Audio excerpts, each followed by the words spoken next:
That's fine. Okay, recording. Alright, where we last left off 2 weeks ago, and I have no problem giving a recap because I can't remember shit beyond a week. Good luck having to remember anything from your game, Kev, because it's been like 3 weeks. No idea. I think I'm a cat. That's all I know. Anywho, you guys made your way further down in the dungeon. You got an orb, which you had to fight a bunch of shit for. Then you found the master bedroom where you fought two gas that looked a lot like the owners of the estate upstairs. I want to say the names are Elizabeth and Fred Durst, but I don't believe it's Fred. I know the last name's Durst. And you found a bunch of stuff that appeared to belong to adventurers. I think Memnon got himself a fancy cloak because Lord knows he needs it. Because his luck has been just abysmal. I think it's fair to say it's been pretty abysmal, correct? Yeah, kind of. Yeah. He's not dead, but he could be. You made your way down further, and you found yourself in what appeared to be some sort of fucked up reliquary with just a bunch of random weird shit all in little cubbyholes. It's like the worst kindergarten cubbyhole thing ever.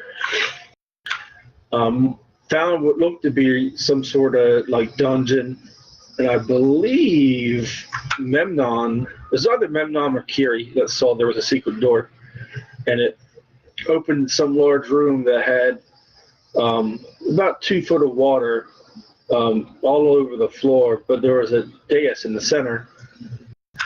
And after some trying to figure out what was going on, I believe Lex jumped up on the dais to grab some sort of weird handle that turned out to be some sort of dark magic knife. And when she did so, at the very top, there was 13 spirits that started chanting, "One must die."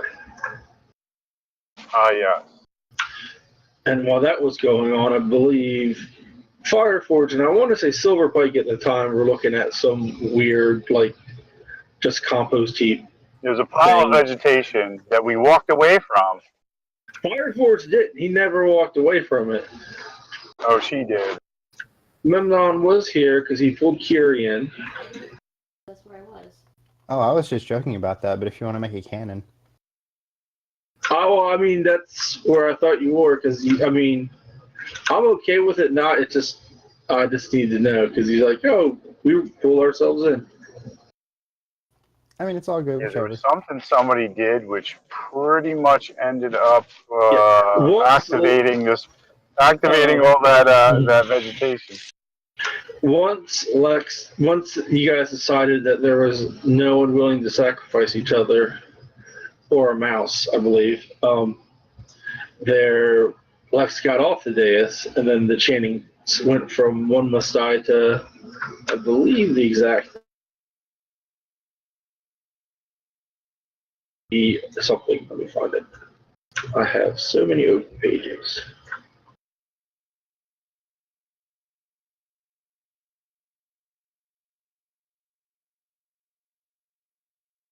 Yeah, I need to look through my notes as well.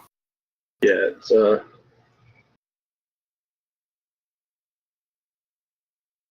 we're all second level, correct? correct. We pretty much all fully rested and healed. Yeah, I believe either Kev or Robin spent their inspiration for a long rest because I'm not a total dick. They changed to Lothoth the Decayer, we awaken thee, and then the compost started to become bipedal, and that's where we ended it. Did it start to shamble? It may be a shambling if yeah, basically it's a shambling. I'm not gonna lie. So it's a shambling mound of vegetation. Yeah. Right next to it is Fireforge. I'm gonna give everyone just a quick spot check since we're doing a theater of the mind before I roll initiative. But yeah, I mean it's basically this is just like a freeze for, like, if you were playing at one of those RPG games, that's where we stop. But yeah, it's definitely a shambling mound. Silver I Pike want to here say up top. that Silver Pike was investigating the portcullis at the upper area. Yeah, you're right next to where there was like a rusted what's the word? It's kind of like a wheel. We'll just say it's one of those like wheels that's been rusted. I think Lex messed with it earlier. Someone messed with it earlier. I want to say that is not the actual north, but the east end of the room. Yes. Yeah. We'll If I remember, here. north being off to the left. I know you're not here, but just to make it easier for everyone else here, yeah, you're to the east. And Rick does. Memnon does a perfect like nervous tippy taps thing with his 20 performance. Oh, jeez. He still rolled 18, so your perception. What is your? Is your wisdom higher than your charisma? Plus 6. Okay, so yeah. It's a big ass pile of shambling moundedness, and what we're gonna do is, now that you know what it is, Kev's BRBing, so we will wait for him. Well, fantastic. We'll roll initiative.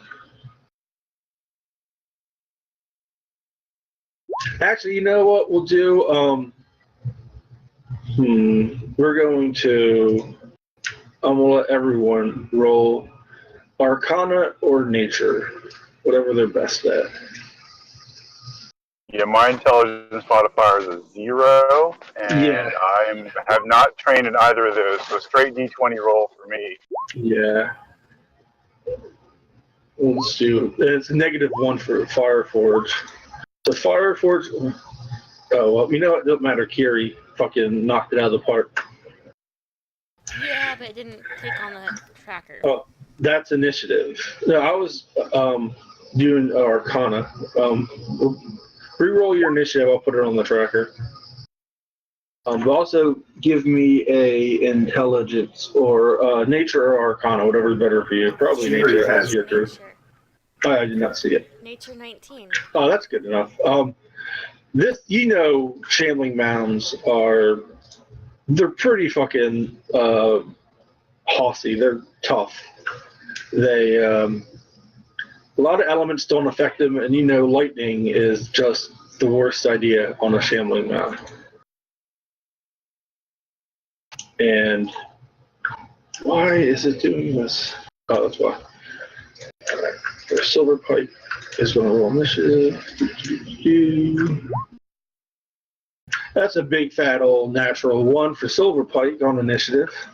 Oh, I got it. I'm at the 2 in the order. And let's see what Fireforge gets. And I've basically been given a 5. Well, hopefully my shitty rolls keep continuing for everyone. Oh, I guess I got to roll for that guy. Watch, he rolls stupid high. Shambling mound, I compel you to roll a fatty 6. So what we're going to do is we're going to cue the music. And that door is still open, right? In front of you, Carrie? Yes. Yeah, fantastic. And I can just see the mound from that corner, too, so it works. Yep. It is and we'll just say that at level 2 with that roll, it's probably better to run than to fight this thing. But this house itself's not been helpful at all. But that being said, your turn. I'm gonna lob a fire spell at it. Okay. So you don't even shock and grab? A 10 misses. Okay. So you do your produce flame at it, and between it's still like not completely bipedal, and it's kind of like just a big old glob of plant life. It's kind of hard to get a target. Between that and Enos's fat dwarf butt in the way. It's hard to actually hit this thing from where you are, it appears.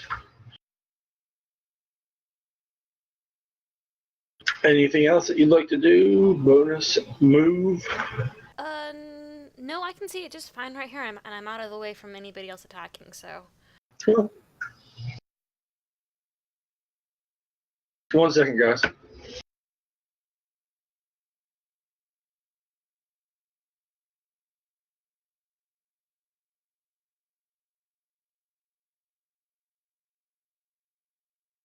right, I just walked in the door. I'm going to get changed, and I'll turn on my computer.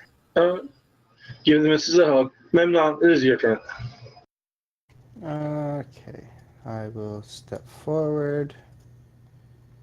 I can't quite see the creature, but I can see the edge of its token, so I will step forward.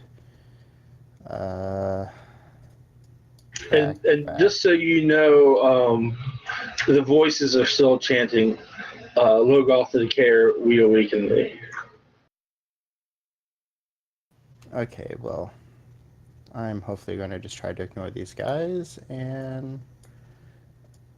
is he in melee? Fireforge is in melee. Huzzah. So he is haranguing it. You have advantage on that, don't you? Because he hasn't attacked yet. I feel like but you may not have that to level 3, yeah, correct? That's level 3 assassin. Well then, yeah, that you can blame it on Enos's fat dwarf butt as well if you want. You just can't get a good shot between this thing. It's not having an actual center, and the Fireforge. Yeah, he's over there yelling something about whores or something. Who knows? Anything else? No, I think I'm good. All right, Lex, it's your turn. Do I have that knife with me? Yeah, it's from what it looks like. It's like from what I remember, me blessing what it was. It was like a bone handle. I feel like a bone hilt with a black dagger. Yeah. Like a foul dagger, we'll say, or like just a. How difficult would it be for me to climb up from like down here up to this ledge? Up top, it would. It wouldn't be easy considering how like everything's slick with water. It's marble and it's super humid, and it's. I want to say it's like 10 feet up. Right. So I'd have to.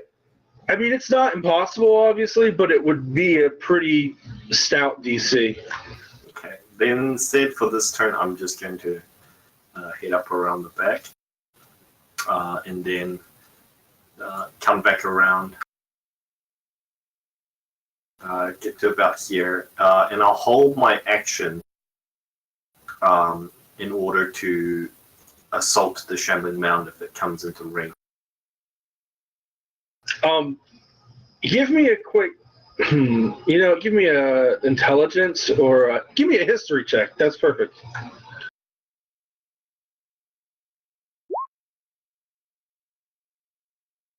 Yeah, even with a 7, because it's pretty obvious.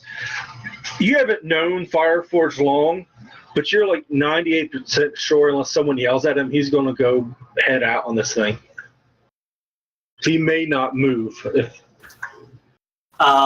Fireforge, perhaps it's time to make our leave.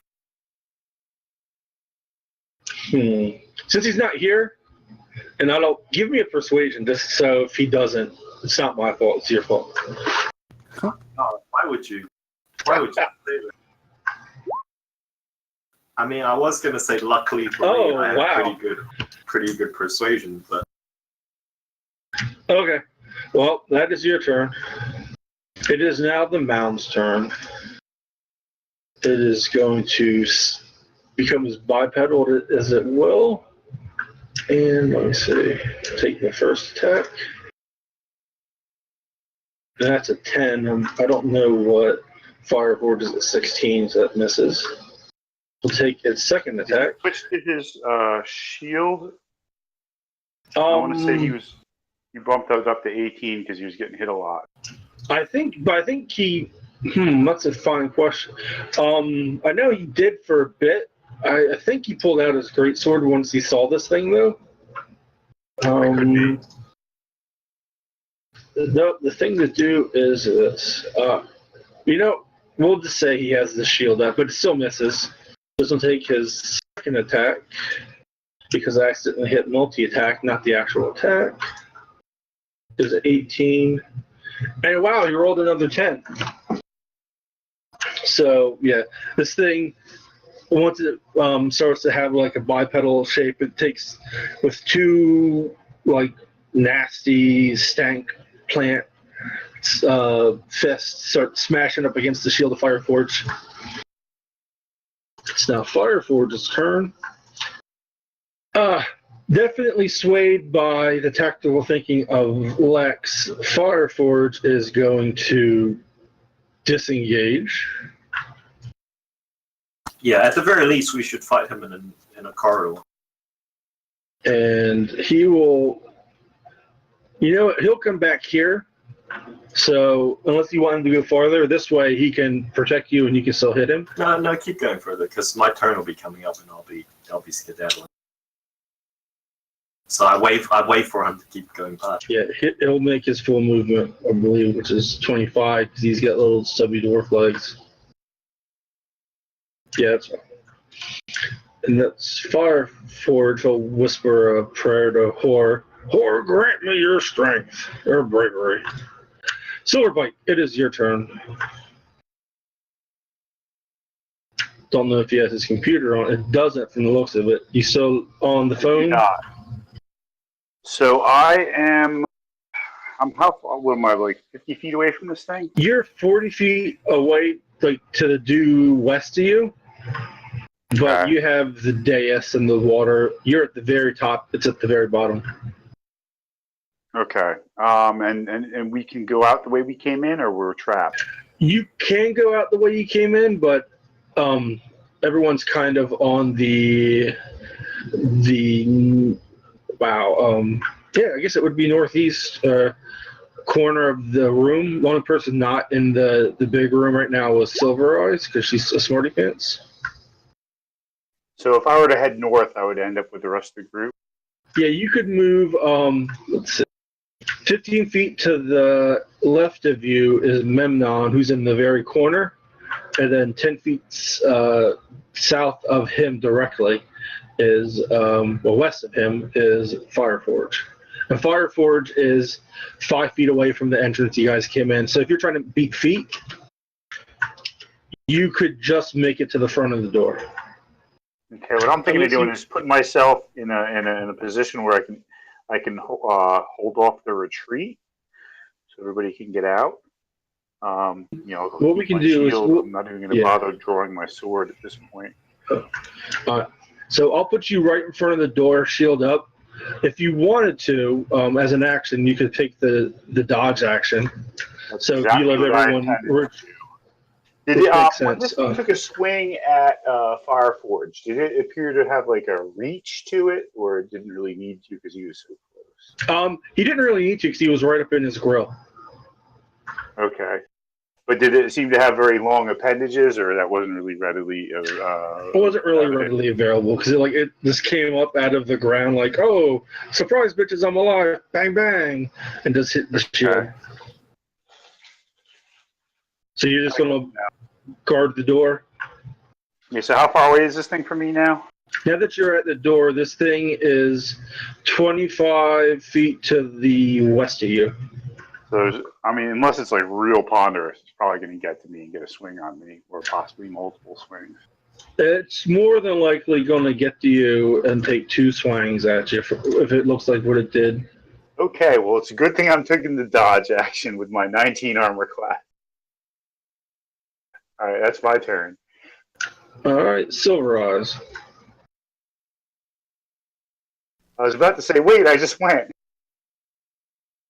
Yep. I know. Apparently, everyone in this group loves Silver. Silver. We'll try throwing another flame at it. Okay. God, 10s again. Well, apparently you and the mound are just throwing out 10s. seriously silver pies. I'm okay with that, actually. Pike and eyes, I see what you did there. Oh yeah, so once again, now not only you no longer have to compete with Enos's fat dwarf butt, but now you have silver pikes, not nearly as fat, probably better shaped butt but it's still in the way. And she's got that. Now. Yeah, she's still got that shield that Memnon loves to pepper the inside of.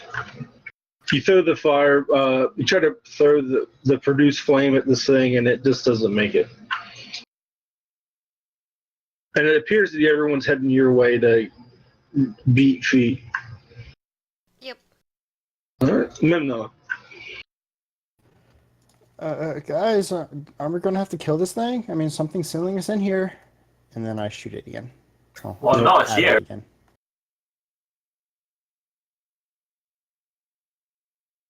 Once I find the button.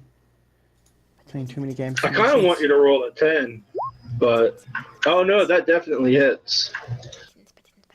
But it does not have sneak attack, as there is unit stealth. I don't know if you can at that level as a bonus action, and there's no one threatening it. Would I even be able to stealth behind this pillar? Yeah, you're not really. I just assume you're a halfling, so you have to forgive me. I think that that's kind of understandable. Because I can bonus action stealth. I just didn't think there was anything for me to actually hide behind. I mean, there's like a tiny little right there. Those are actual pillars. They're kind of tiny. Why am I not? Hold on. You're an elf, though, right? An elf. Correct. Are you a wood elf? Yeah, but I doubt there's any like natural fog or anything down here. Yeah. This so thing, light obscurement would allow. That is annoying. Like the shambling mound itself doesn't have like the little token thing. Hold on, let's do one of these. I know why. No, it's not even giving me the. When I click you, wow. When I click you guys, it comes up with like the little token option thing. I don't have one for him, so shit. Let's do one of these for its health. Because normally I just decrease the health right there on the token thing, but I don't have that for some reason. Yeah, I've run into that issue as well with another token on another game. I'm not sure why though. I'm just gonna okay. I just basically whenever I need to like remember something, I just message it to Balkan in Discord because he hasn't been on it in months. So he's gonna be my damage tracker. So yeah, you hit this thing for 5. Anything else? Nope. Alright. Lex, it is your turn. Right, so Lex is going to stride for let's do some measurements. Right, so she's going to stride forward, and she's going to flick her sword spear out and try and poke this thing a couple of times. One time. Gotcha. Now, Robin, did you use your inspiration for our long rest, or did I? I used it. I think you saved yours. All right, so I'll use my inspiration to grant myself advantage on this attack. That is something you can do. And she'll lash out hard.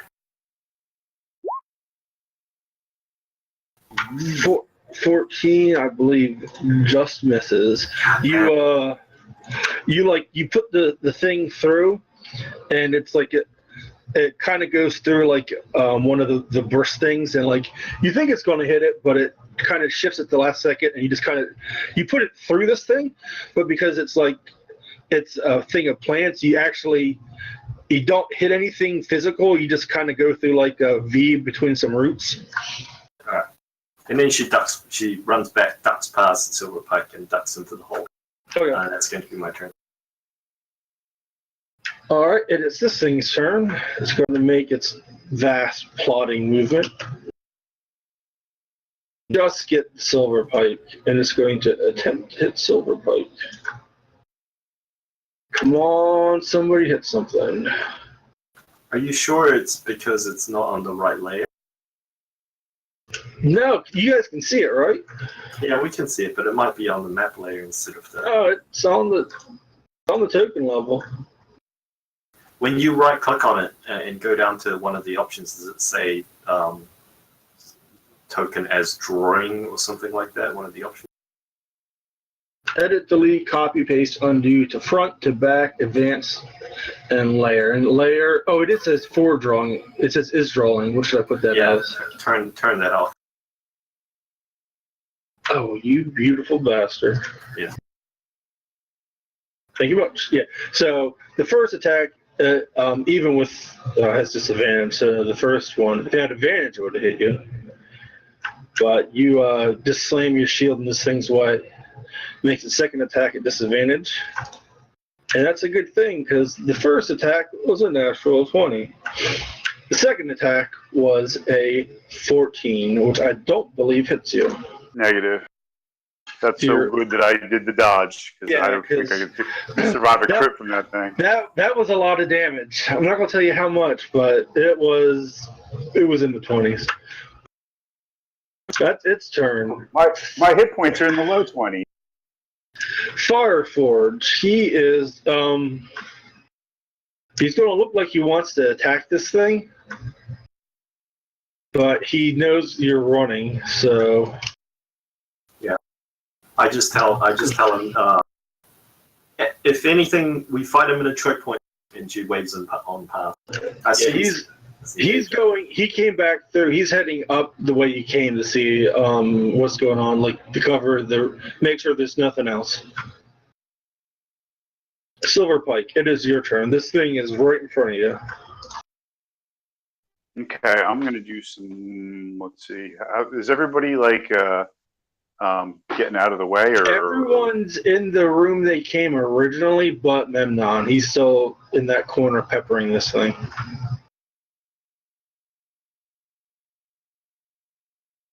I mean, he can just bonus action dash around the room in a circle and kite this thing while we work it down. Yeah, he could.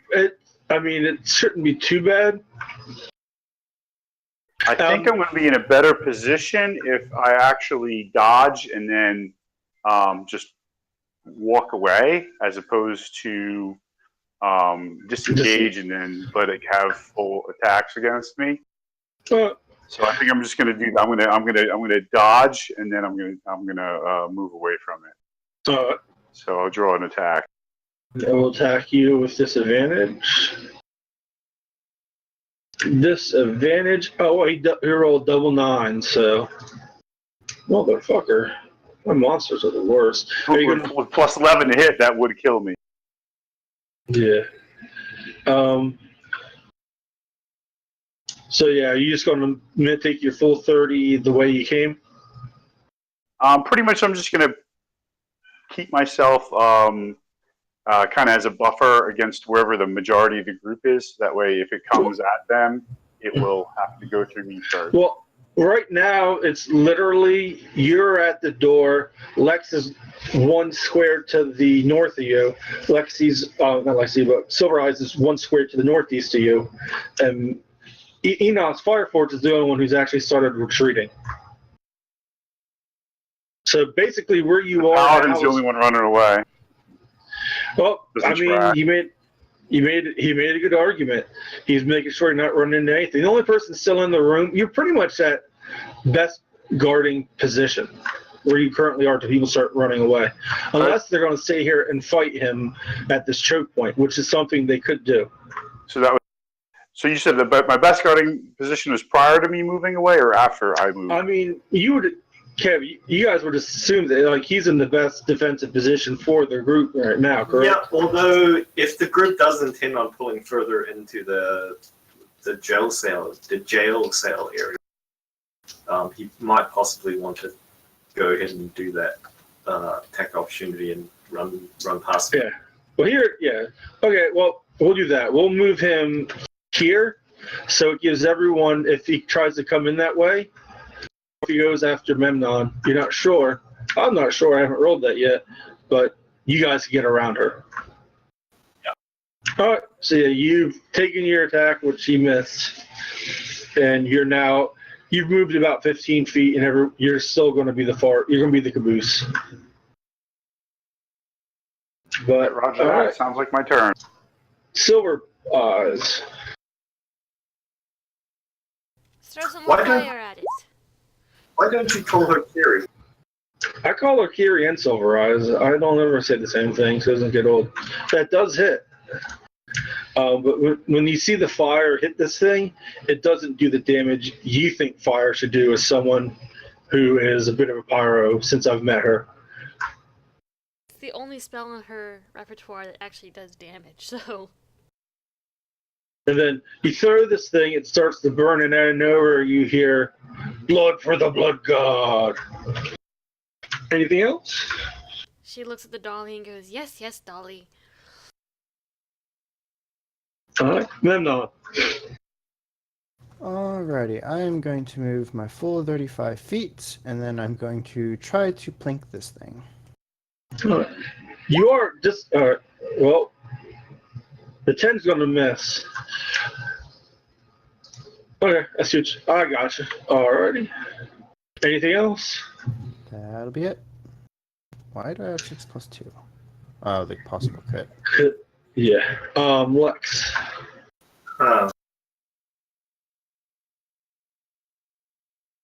You did meta-wise. I don't think how meta it is. This thing's already taken its attack of opportunity. I know, but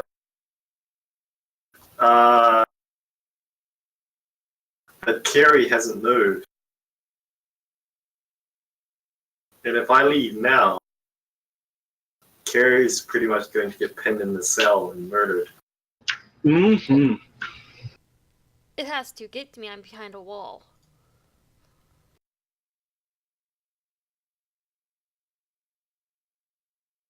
Dude, you're not. This thing. Let's see. I think. No. I mean, from what it looks like, it doesn't have a solid core. It's kind of like a cat like that. It can kind of just move until it fixes physics to go fuck itself. And you think if it wanted to, it could probably squeeze in there. 8's gonna miss. I'm going to try and run it through, and then I'm going to back up. And the 8 definitely. I'll back up to here. That's my turn. Alright, it's now this thing's turn. Come here. And make it make a strength check to try to squeeze through here. The good thing about a large creature fighting in a compact area is that it has disadvantage by default. So Yeah. No, it tries to squeeze through there, but it can't. But I still think it can still hit her from that angle, correct? Yep. I mean, at most you should have like half cover. yeah, that's fine. Let's see. He's gonna take attack at Kiri. Only gets one attack. He tried to squeeze himself through here, and that's a 26 to hit. Wow. Yeah, Kiri, you've backed up against this wall, and this giant plant mass reach out and smacks you for 8 bludgeoning. And that was its turn. And all of a sudden you hear, this is exactly what he do, and don't say he wouldn't. Fireforge is going to hear Kiri get punched, or like her whatever, like her yelp. And he's going to go, "No, in the name of whore, I command you to be gone." And he's going to run down, he's going to get right in its face, and with his battle axe, he's going to try to smack it.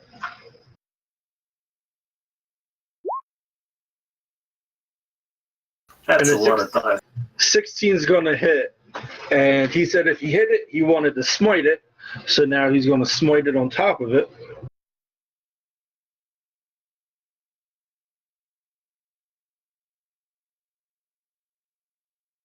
There it is. So he hits this thing for 19 damage.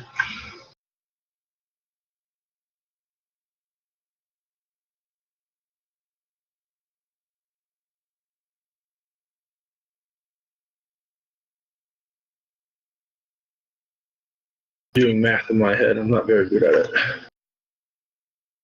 26 Yeah. damage total. Yeah, no. Oh no, it's just 19 because he's not. Well, He's plus in my one hand. 7 I did earlier. Yeah, no. You didn't get full damage on that, but he hits it, and then he's going to back up to take the attack of opportunity, so Kiri can get out if she has to. So he's going to take a swing at him. Don't crit him. He does get hit though. Takes 12 bludgeoning. Damn, this thing's a beast. Horror, save me! Run, Silver Eyes! Silver Pike, it is your turn. Okay. I'm going to draw my weapon. And how close is this thing to me? It's 5 feet away. You'd have to move 1 space forward.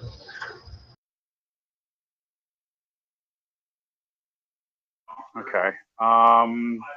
So is it in base to base with Fire Force?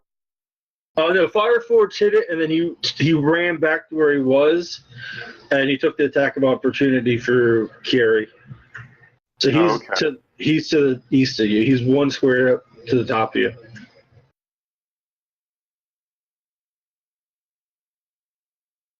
So I guess what I'm going to try and do is I'm going to stick and move since it probably already took its swing already. I'm going to get to a just kind of just stab it and then work my way back to where I can better defend the rest of the group. So you're going to longsword it? Yeah. And it just missed with a 14. Wah, wah. Gee, we cannot hit for shit.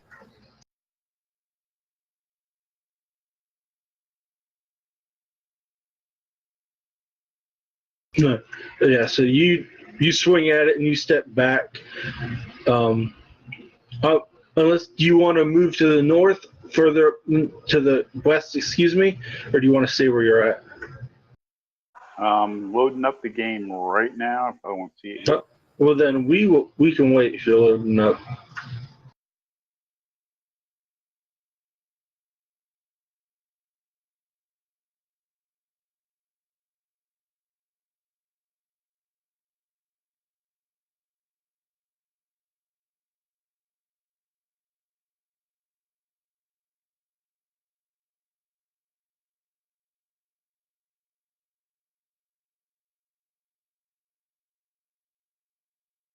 Very slow. Oh man, you know it's slow trying to load up this game when you don't have Pro and there's like 1 billion ads. Because I didn't know I had. The last time I had paid my subscription, I did it via PayPal, and this time I was just going to put it on my card like a normal person. I was like, it'll take 11 seconds to load this thing. And then no dynamic loading. It's the worst. Okay, I see where we are. And you took 1 movement forward, swing and miss, and you stood back. So you still have like 20 feet of movement if need be. Now this seems as good a spot as I need to defend. All right, Silver Eyes. Silver Eyes is going to, since I'm small, I can move through people's. All right, everyone can as long as they don't stop you. Yeah, but I'm going to move there, cast the spell, then move again. Okay. Just misses. Yes. It literally just misses. Actually, I must not go in there. Then I run over there. That's a smart move. Anything else? Nope. All right. Memnon. Everyone's running this way, running away, but you're peppering this thing from the distance. Wait, Yeah. is he still in there? Yeah. Uh-huh. I'll just keep peppering it because it's blocking my escape. 17 hits. You know what? It's not paying attention to me. I'll take my bonus action to try to hide. Oh, that's pretty good.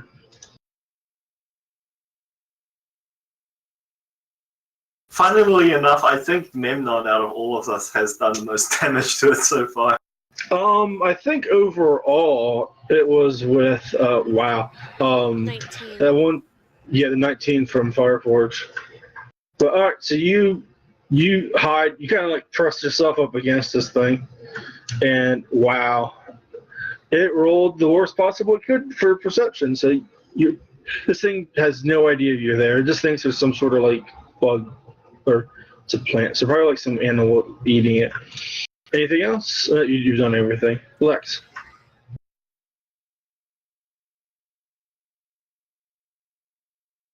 Right, Lex is going to make her way fully around to the other side. And she's going to use her dash action to get up to the portcullis. And then she's going to prepare on the next turn to try and physically haul this portcullis up high enough so that Memnon can slip in underneath it. Yeah, because the wheel's on the other side, so you're just going to grip it and rip it, basically? Yeah, just try and hoist it up. Like, I'm not trying to keep it open, just enough for him to get it. I got you, yeah. I'm not actually going to go all the way down to the water, though, because I'm not sure how far this thing reaches, and I'm not sure if it can attack me through the portcullis. All right. Well, seeing as this thing has no clue Memnon's there with a natural 1, it is once again going to try to squeeze itself through this.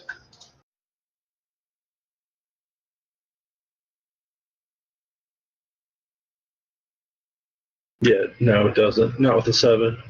But it has 2 attacks, so I'm going to try again. Instead of attack, and yeah, this time it actually squeezes through, but it has used all of its turn to get in. Man, that was a good roll. Fireforge. Oh man, Fireforge is within attack range of it because he's. I'm gonna let him get an attack on it with disadvantage just because of how the door is in Silverpipe. Does that seem fair? You give him a regular attack with like 3/4 cover, gives it a +5. That seems better. Yeah, we'll give him cover instead of disadvantage. So he's going to swing at it with the battle axe. Yeah. And 11's going to miss. Oh, son of a whore, I missed. And he's not going to move away. I don't think he would say that. Sweet mother whore, I missed. I don't know if whore is actually a woman, but it's probably a man. It is a man, I think. Sweet father whore, I missed. He's not going to move away, though, because he ate one of those before. Silverpike.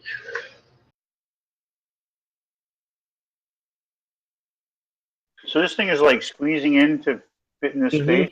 Yeah. Does it look like it's not fighting as effectively now that it's trying to... Do you think that, considering how it's squeezed in here, it's going to have issues fighting?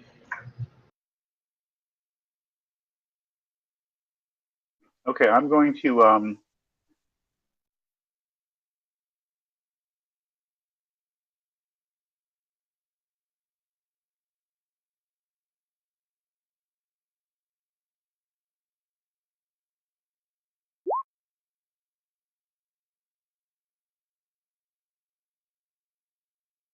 Womp, womp, womp. Womp womp. Yeah, you swing out at this thing, and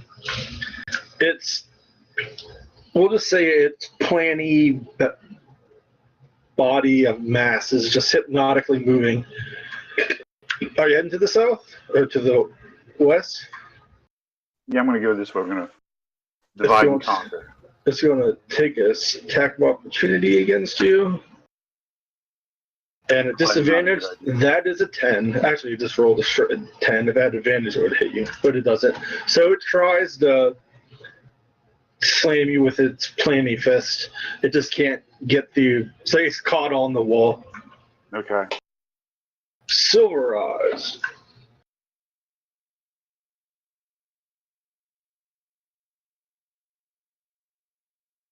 I can see it. Yeah, you can.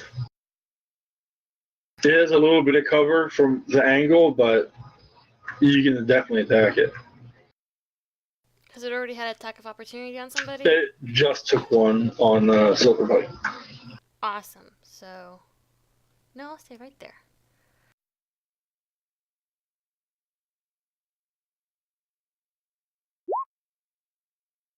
Oh yeah, man! Even with the extra cover, that hits. But once again, you don't think maybe it's due to the fact that Yeah, I know. how stoked this thing is. It doesn't seem to take any. It takes reduced damage. You would assume. It's not lighting how you think plants should go up in flames. And you move up. Smart move. I'm moving away, so he can move. Gotcha. Alrighty. Well, seeing as both Lex hasn't gotten my attention that they opened the gate. She hasn't yet. She's going to attempt to. Okay, well, I was just going to shoot anyways because I'm hidden. You are hidden. I think I'm hidden. Yeah, it's safe to assume. So you do have advantage, and it hits for 5. And Fire Forge is within range, so you take 7 altogether. Well, he has advantage anyway, so. Yeah, it's fine. And It takes all 7. Is sniping a thing in this? Like the sniping rolls? Nope. Or can I just... Well, I mean, there's a sharpshooter feat, but... Yeah, I was talking about the negative 20 to stealth. Nope, no clue what that is. Yeah, it's a 3.5 in Pathfinder thing. Gotcha. Basically, if you try to stealth while in combat, you get a negative 20. I see that. Alright, anything else? You just kind of hit again? Yeah, I mean, it's a good spot. Oh, no, I ain't mad at you. Lex. Alright, she's going to step forward, and then she's just going to put slick the sword spear through the portcullis, find the crossbeam, and then use it as a leverage point and try and haul this gate up. Go ahead, give me athletics. 13, I assume doesn't make it. It's rusted. All this damn water on the floor is really rusted. It's not going to... Feels like it's going to be a real bitch to open. So she shouts up, "Ah, Scheisse!" And then that's her turn. It's the mound's turn. It is going to move forward a little bit. And it is going to take 1 attack on Fireforge. Shambling Mound, slam. And that is a 10, so that misses. And then it's going to eat it. It's going to see the cornered Silverpike. The thing is, it's still within threat range of Fireforge. It's going to take an attack at Silverpike.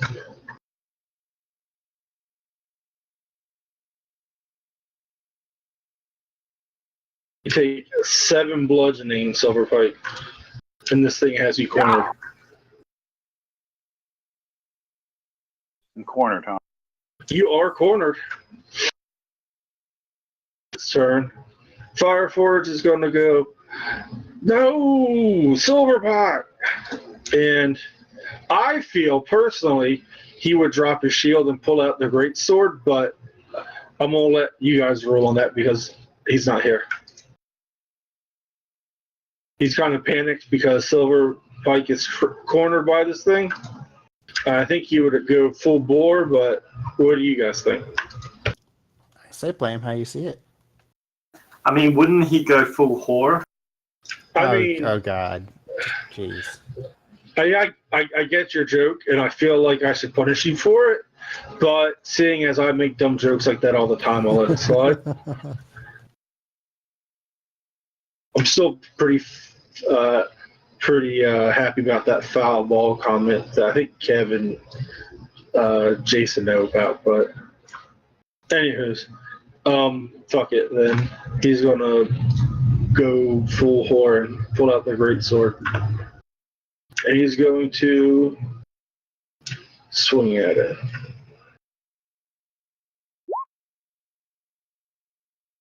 And he's gonna hit. He's going to use his last spell slot to smite this bastard. Yeesh. Yeah, still 17. That's pretty good.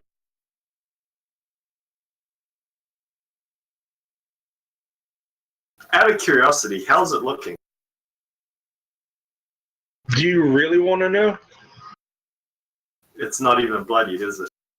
It's close to being blooded. That's Fireforge's turn. Silverbite. All right. Let's throw this thing a beating. You have inspiration. It may be time to use it. Saying.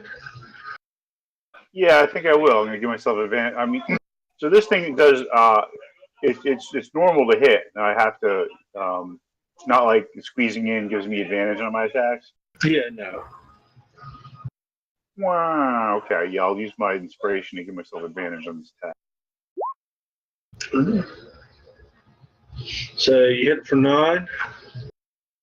Hit it for 9. And I'm going to use my. Actually, it's definitely bloody now. Get off me, moth. Second win to get my my 7 hit points back. That's probably a smart thing.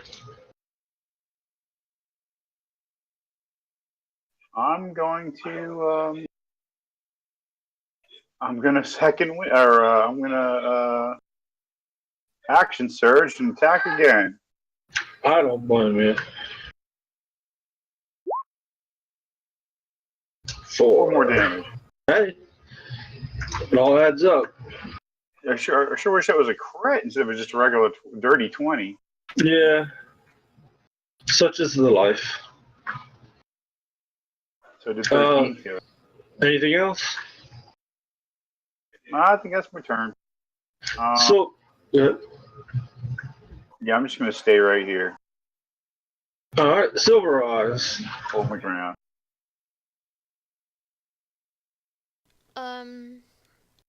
Just gonna move around. Cause she has no clue where it's at now. She's looking for Nope. She's looking for Memnon. All right, are you gonna do anything or just move it? You see Lex in front of you, and she's trying to wedge this portcullis open, but she's not having much luck. Well, I'm Carrie, gonna give us a hand of this. Yeah, I'm gonna give her a hand then. Okay, so your action is going to be assist. That's the smart thing. Memnon. Alrighty, I can still see it here, but I think I'm going to shift on here and then shoot again. That works.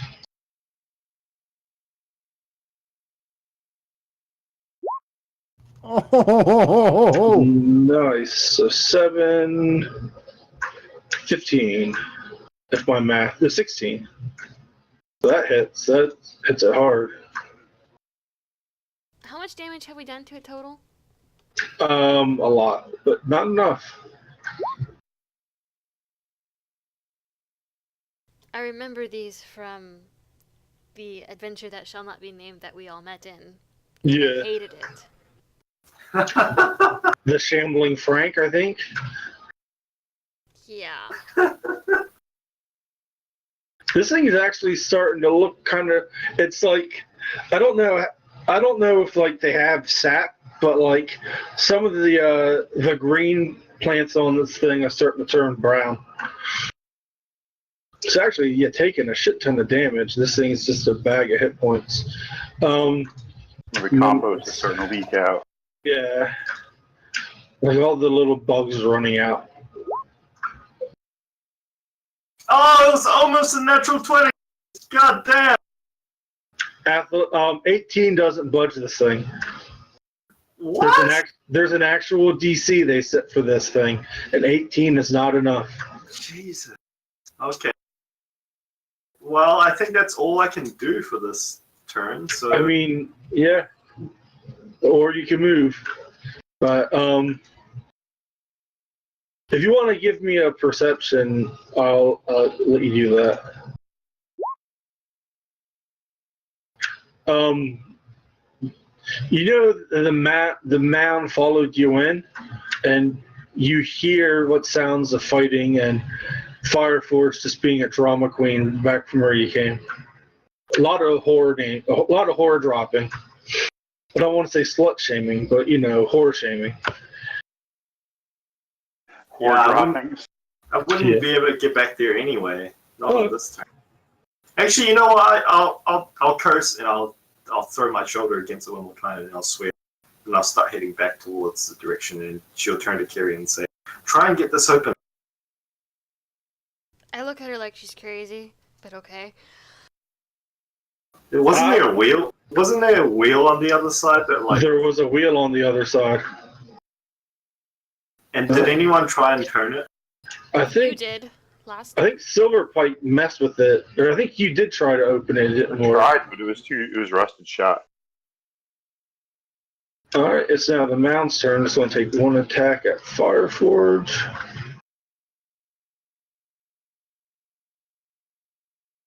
And that's a natural 1, so it's an 8, so that misses. And it's going to take one slam attack against Silverpipe. And that's a 14. Which I'm pretty sure misses. Yeah, 19. I recognize this music from Dice Camera Action. I'm just that big a nerd. Fireforge's turn as this thing's slamming out at you guys. You know what? I didn't even give him disadvantage on that turn, but he still missed. So Fireforge is going to swing out. You can't die. Horror won't let you die. And a 12 is going to miss. And he is, let's see, I don't know how laying on hands works. Is it an action? It is.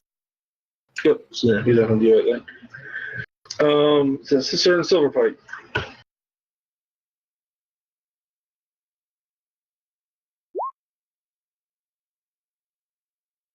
Probably. Catch a disease. The horror disease.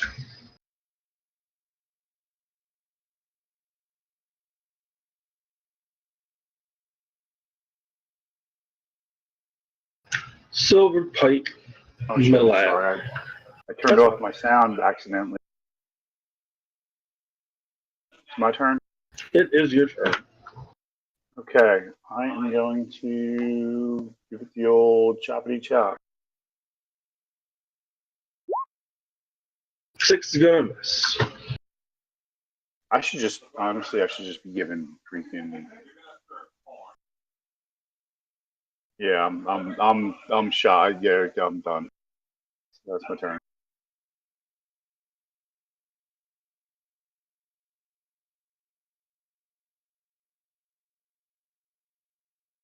Sorry about that. All right, I'm back. I did in JFK for like a quick second. But did you do anything else, Silverpike, after your miss? Nah, there's really nothing else. I don't really have any Oh. other options. See if I can drop my shield and my sword and draw 2 daggers so I can attack twice.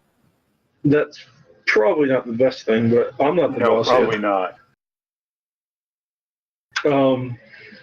Kiri, you were given orders, but it's up to you if you're going to follow them or not.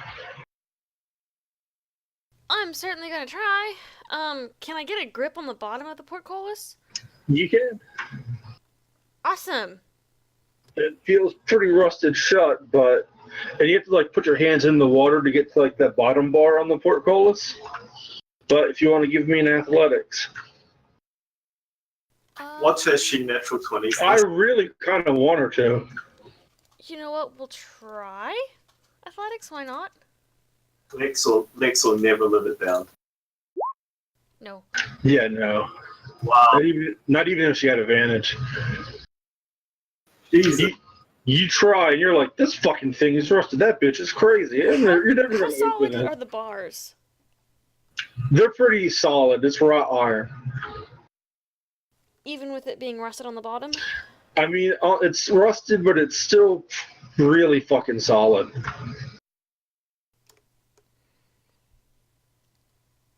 Like, if you were trying to, like, destroy them via heat, it would take you a couple rounds, at least.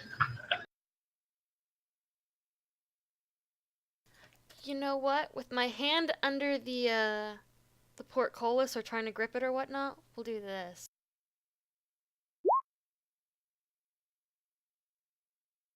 All right. It has a better strength. It does have a much better strength. So you are now a bear. I don't have a bear token for you. Oh, I do have a bear token. I have all the tokens. What am I talking about? Yes, you have bear tokens. I don't have a sheet for you. Give me 1 second. No, it's fine. I just large.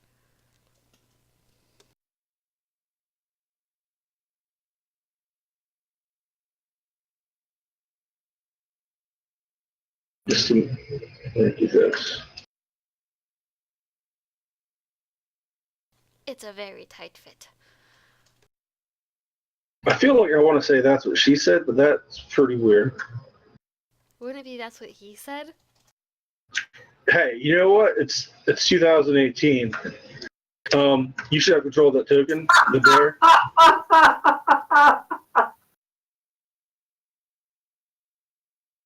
You have control of the bear, Kiri? Yeah, I do. Okay. Memnon. I don't have sight for the bear though. That's the thing.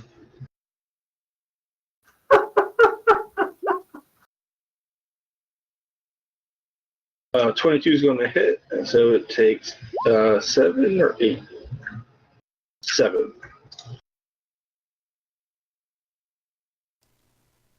I don't know what a bear's actual sight is, so for right now, I'm just going to give you that. That's to say. That's fine. Cause I just need to be able to, when I move it, to be able to see, so. Alright, this thing, and move it back to where it was. Lex, it's your turn. Alright, she's gonna tear us around the corner. And then she just lunges ahead. Good thing Fireforge is kind of short. Because he's super short. He's almost as wide as he is tall. You know what, this thing has quite a high AC, let's not go too crazy.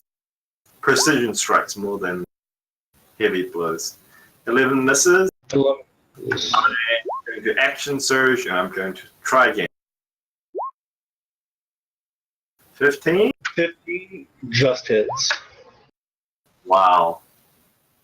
4 damage. Hey, it all adds up, buddy. Wow. Okay. So yeah, the first attack, it bounces literally off of like one of Fireforge's shoulders, and misses up. You kind of grunt and like and then you go back and stab at it, and you cut off it's like the weirdest, most like kung fu-y bush trimming thing ever. You just swing at it and you just lop off part of this thing's branch, and it just kind of falls to the ground. Yep. There's a nice collection of fallen leaves and branches underneath this thing. I cut a single flower off the mound's back. Alright, and so now this guy's turn. It's going to take an attack at Fireforge. It's a 24 to hit. And he goes down. Was that at disadvantage? Fantastic point. He does not go down because a 9 doesn't hit. He'll take its second attack at Silverpike. At disadvantage, because I forgot. 20 and a 21. Yeah, that's going to hit. You take 20, not 20, you take 12 bludgeoning, Silverpike. Okay, I'm down to 8. So now Fireforge's turn as this thing. Oh, he did hit you. Let me see something. I think he can do something if it hits you. Oh, no, but they both have to hit. Okay. So Fireforge is going to swing at him again. Great sword. And that is going to miss. Silverpike, this fucking thing just hit you. You ain't gonna let him get away with it, are you? Yeah, I'm not. After the last 2 attacks, I'm really tempted to just give everybody, whoever the next person attacks, an advantage, but I don't know. This is so personal. I guess I gotta jack it up. Going for that crit and that triple die damage. Yeah, that'll hit. If I was 3rd level, that would have been a crit. Take 6 damage. Actually, you know what? At this point, it's taking so much damage and just reduction of leaves. It is no longer a large creature. It's no longer large.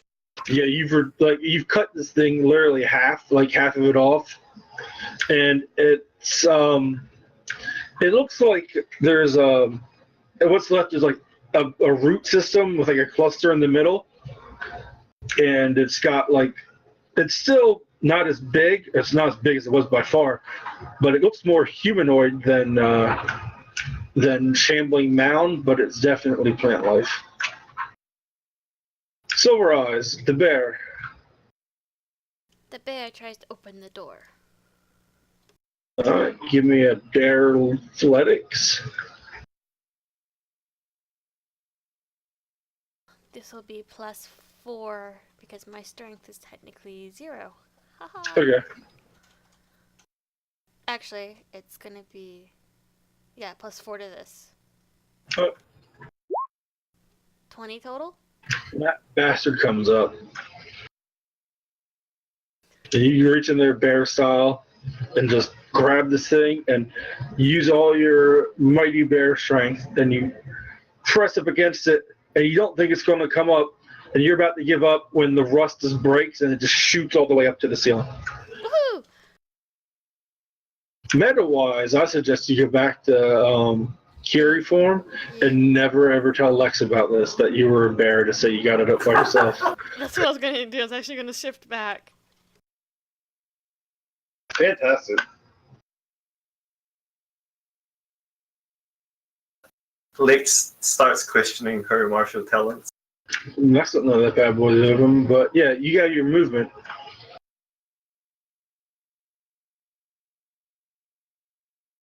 So there you go. Yep, there we go. You're about 2 feet into the water, so you're probably knee deep in water because you're so teeny. Yeah, I forgot about that. How deep is the water? About 2 feet. Forgot what my actual size is. 3 feet. Oh, so you're like waist deep. No, I'm but 2.5 feet. Oh man, so you're like shoulders. You're swimming. Like shoulders or neck deep. You can swim in this. The entire time, those ghosts up top are still chanting Logoth, the Decayer. But Logoth is pretty decayed himself. Yeah. So yes, your movement, Memnon. This thing has been between your arrows and them hacking at this bastard. It's looking pretty rough. Well, good. It can just stay over there and die.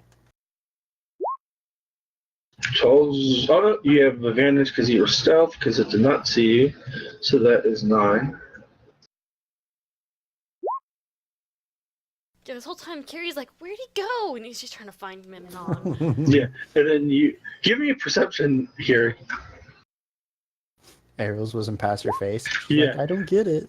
No, yeah, you're looking around, you don't see him, then you hear an arrow go directly overhead, and you look back to where it was, and you don't see anything. It's like the wall itself shot this thing. All right, Lex. Alright, Lex again steps up from around the corner and she lashes out with her sword spear. Do I want to risk it? For the biscuit, I would say so. It only has a 20% chance of hitting, so... You can be the jukebox hero.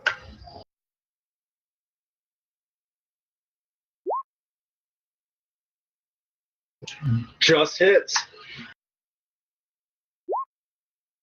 God damn, 20 damage. Oh man, this thing is rough. Bam! Nails it straight in the center mass. And she twists and then yanks it back out.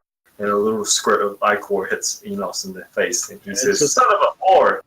Yeah, you like hit this thing in its cluster, like right in the dead center, and it kind of does like one of those like Ultron shambling about to just go offline things, and it's still alive though. But That's her turn for now. the Mound is going to take one attack at Fire Forge, no longer at disadvantage, but probably not as strong. Oh shoot! First attack against Fire Forge. Fire Forge goes down because he rolled a 25. 10 damage, and it's just enough to put him down. So I'm taking second attack at Silverpipe. And he rolled not one, but two natural ones. 8 and an 8. So I don't believe those hit you, Silverpipe. I don't know if your volume's up. Yeah, okay. So yeah, and now Enos is going to make a death saving throw. Don't get a natural one. That's a 12, so he's good.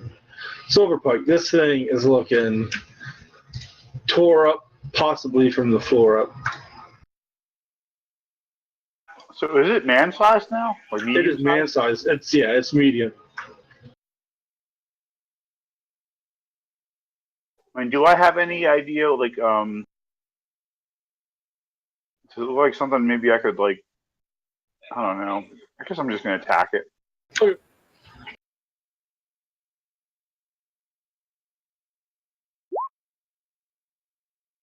Eight is going to miss. Yep, that's it. Kiri. Well, I guess I got to move up to it now. Yeah. Now that it's been reduced in size. At this angle, I can just barely see Fire Forge. Barely. Yeah, you could see, like, if you were to try to throw a heal his way, you could definitely hit him. He is not trying to hit. So you hit him for 4.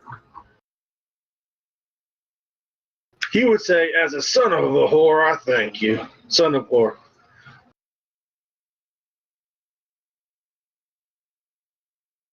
You could do that, Kev, but you would have to roll a persuasion. Actually, you'd have to roll like a straight charisma on your turn. But you throw a heal out. Anything else, Kieran?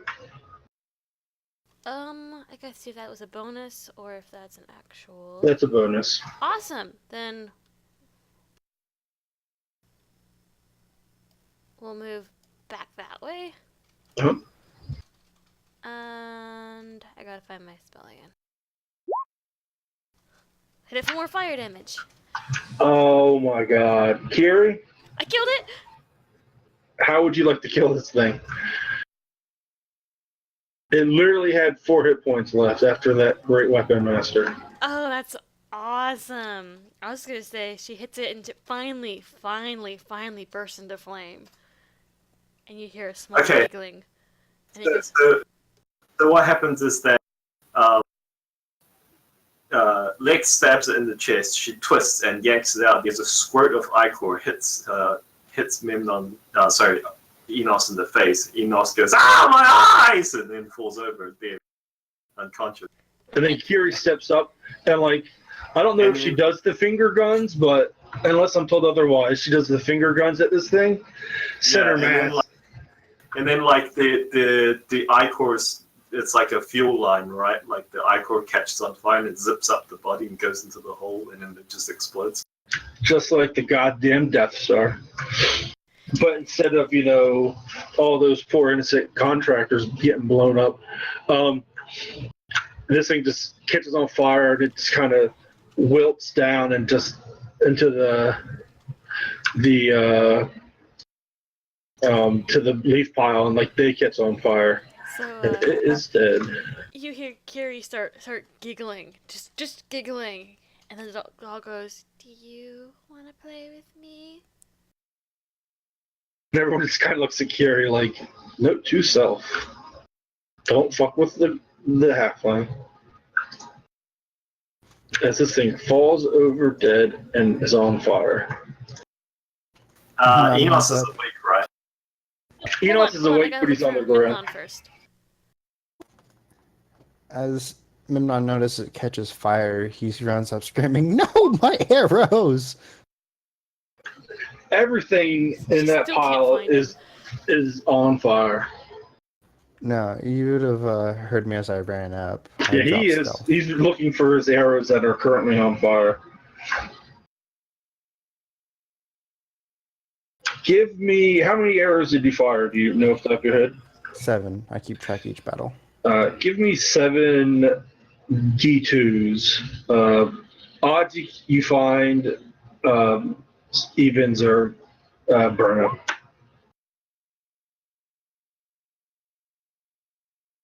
You get 4 back. Yep. And give me a perception while you're digging through these things. Jeez, my rolls. I don't find nothing. Yeah. Actually, I guess everyone can give me a perception. Since you're just kind of looking at this thing like, what the fuck just happened? And Carrie's just giggling her ass off. Watch nobody find it. No. Let's see. Silver Eyes, when you're giggling, you see in the fire that everything's on fire, but there's something that isn't. And at first you look at it and you think it's just like some sort of weird root, but as things burn around, you see it's actually some sort of weird tan bag. I go and try and grab the bag. Yeah, it doesn't feel like it's damaged or anything. It just feels like some sort of weird bag. I promptly hand it to Memnon.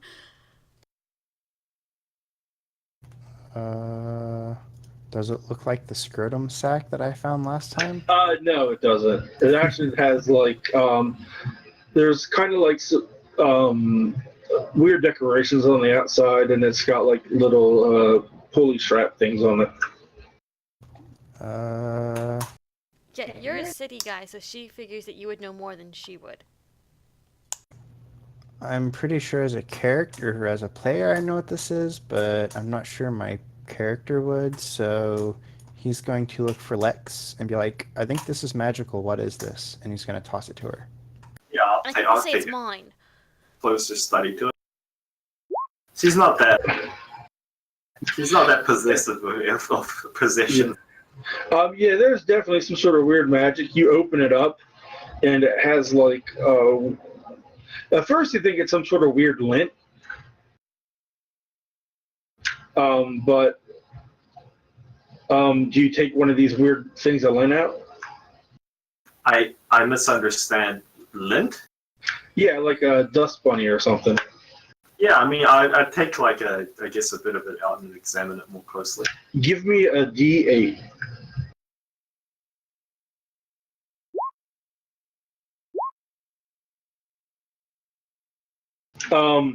You take the lint out, and then like when you pull it out to look at it, it falls out of your hand, and when it hits the ground, a jackal comes out of nowhere and just looks at you like expectingly. Oh, Carrie starts jumping up and down. She's like, "Oh!" I think it's. I mean, I've heard of these before. Yeah, you would have the 21. Yeah, it's and with what it's called a bag of tricks. What color bag of tricks? Tan bag of tricks. All right, I hand it back to Memnon and say it's a bag of tricks. It summons animals, but I don't believe these animals are actually like real life animals. They're magical constructs. But she reaches down and gives the jackal like a pat on the head. It just sits there and kind of like does one of those weird little jackal like laughs or cackles. Yeah. And then she just says, is the chanting still going on? Once this thing dies, the chanting just sort of stops. I'm gonna have to listen closer to the house to see if it sounds like the house we can leave, or if there's any weird noises going on. Give me a perception from down here. Like, do I notice anything audibly changed about the house? From down here, I mean, you really can't tell. You're too far down, actually. The 24 is pretty good. You hear some sort of like weird, very far off in the distance. What it sounds like some sort of swaying. Okay. Yeah, so you guys just see Lex cock her head as if she's listening at something. And she says, I don't think, I mean, we were never welcome in this place in the first place, but I think now we've really outstayed our welcome. Take a search around for the room once more and possibly the pile this thing came from.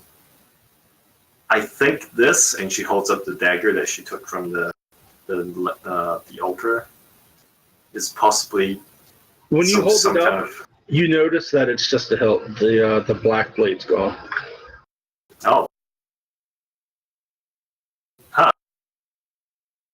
I'm gonna poke a wall with like the now missing blade and see if the blade is still there but just invisible.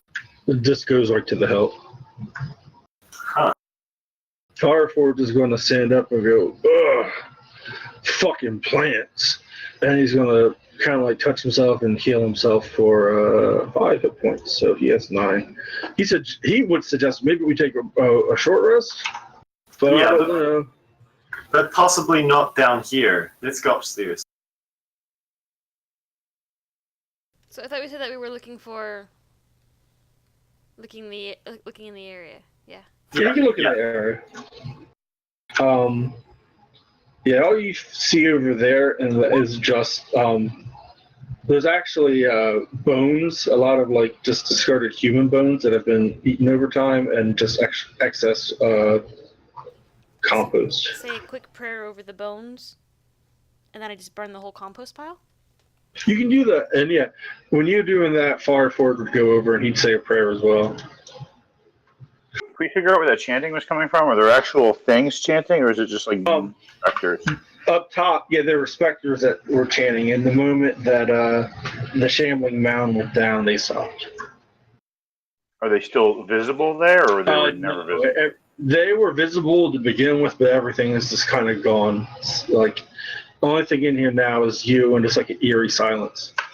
I mean, I don't think this is the time to rest. I think this is the time to. I mean, even though we're all pretty wounded and whatnot, I don't think we should relent on figuring out what the hell's going on with this place. I think this is their little cultist club room.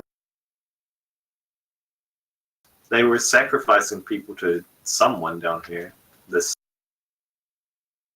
Give me a straight intelligence check. Yeah, I remember who they were sacrificing it to. They were sacrificing it to the Strahd character. That is who they were. And from the letter you read, he didn't seem like he was too impressed. Yeah. Whoever the Strahd guy is. Have we been in the room that's on the other side of this portcullis? Yeah. That's the reliquary where you came in. And also you notice, Lex, with your perception of 24, that goddamn portcullis is open. Oh. A giggle. She just as you're burning the compost, you see Lex over there, and she's just like, looking at it, and she rubs the back of her head like. And you look at the bottom of it where the little points are, and it's definitely been forced open. Like the rust has been ripped off of it, and like the wheel hasn't been moved at all. The wheel itself, like if you like where you are, you try to like rotate it, that's still rusted. Like it's not as hard as it but that bad boy is open.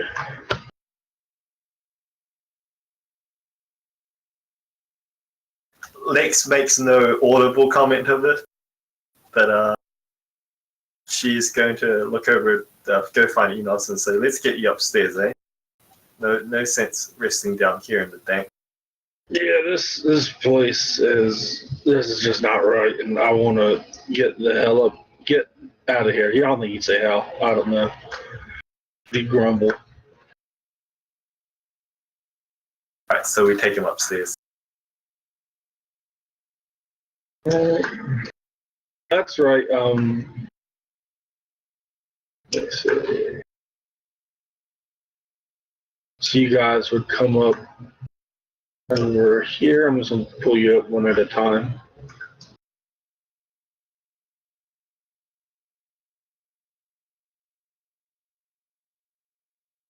That's kind of her gig.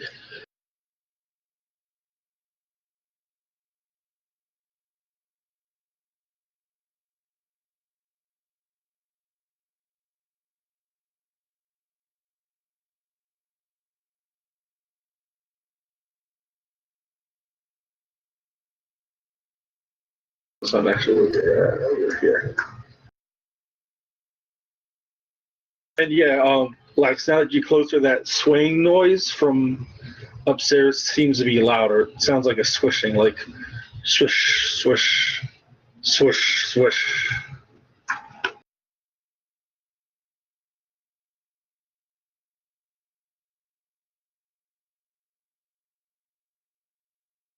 Now, are you suggesting you guys take your rest here or keep going up? I think we should take it in the den, right?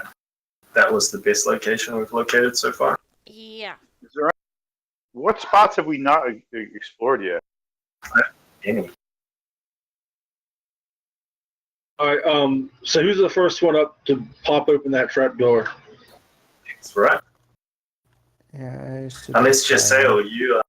Yeah, that's probably true. But then again, we've already been here, so unless like. Well, there's a new noise, isn't there? I don't think.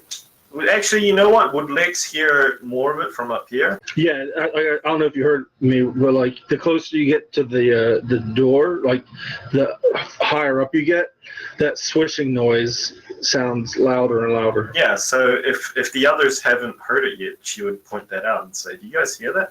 Yeah, actually, you guys would all now start to hear it.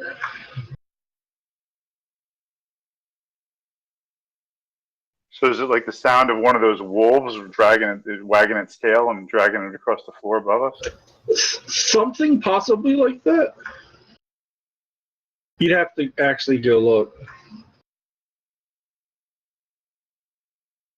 I'll stealth and then poke my head up. Oh, I'll stealth check for traps on the door and then poke my head up slowly. All right. You don't see any traps on the door, but when you open up the trap door itself, like, give me a perception, and I also need you to give me a con saving throw. Son of a bitch. Of course. All right, hold on.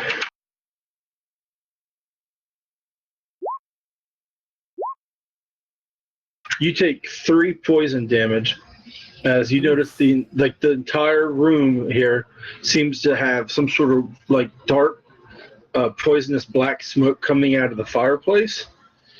That being said, that's not the most concerning thing. Where the door was originally, the door's gone. And now you see crisscrossing sights coming from the door and out, like swishing, like preventing, like it's like instead of a door, it's just sights going back and forth. So I'll almost like fall like off of the stairs, slamming the door closed, coughing, and be like, yeah, we don't want to go up there. Poison gas, scythes in the doorway. Bad news. Okay.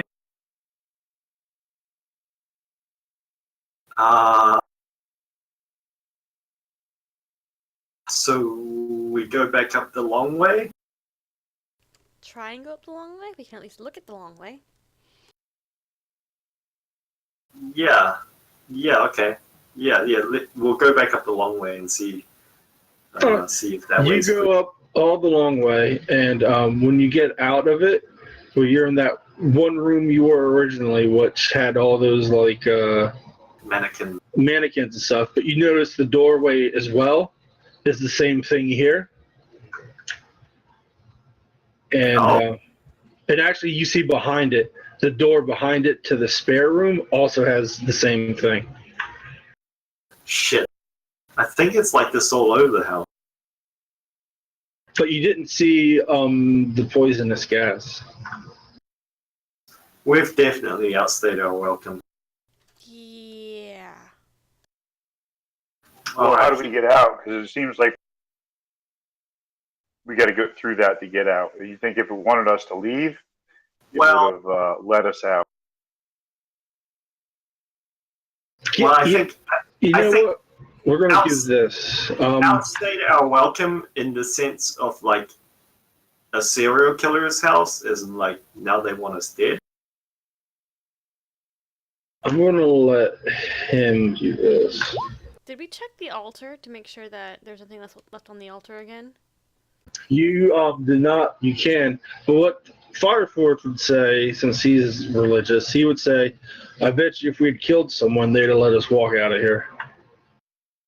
Yeah, that wasn't going to happen. Well, no, I mean, I don't say it was. I'm just as a religious, like a sacrifice. If we appeased whatever, they wouldn't be angry with us, but we didn't appease them, so they're pretty fucking pissed. Well, we killed the mound of dirt. Isn't that the one that didn't walk away? Well, I mean, I'm happy we killed that fucking thing, but I don't think the house is happy. As weird it is to say that as a sentence, the house isn't happy.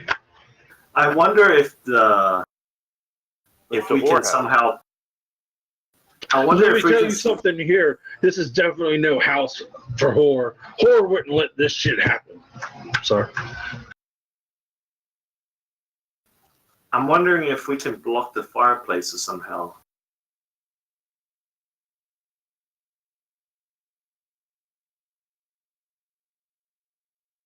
Anyone have any ideas? We stuff some of those walls in those fireplaces, plug them up. Well, while you guys are discussing this, Fireforge says, well, while we're thinking about this, I'm going to take a break right the fuck here. As there's no poison gas or swinging blades currently in my face. I suggest if anyone else is hurt, they do the same thing. Yeah. He is going to roll a hit die, and he's not going anywhere until he takes a short rest. Oh, hold on. She's gonna go up to him and.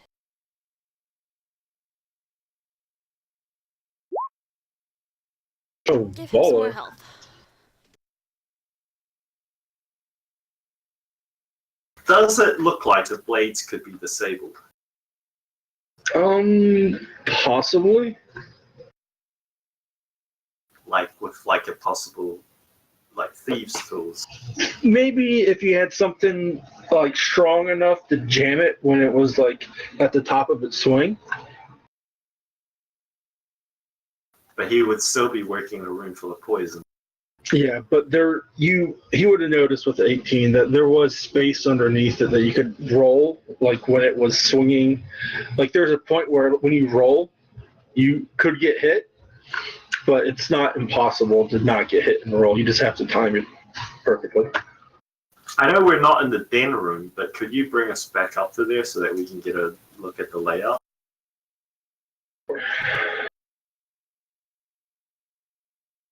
Do one of these. Oh, God damn it. Or you could just like copy and paste the token so that we have duplicates. That's what I was doing. I just had you all copied where you were, but then I tried to move you closer, but it did not. That's what I was. Because I even grabbed the dead brick. I mean, we're just trying to get out of here, right? Yeah.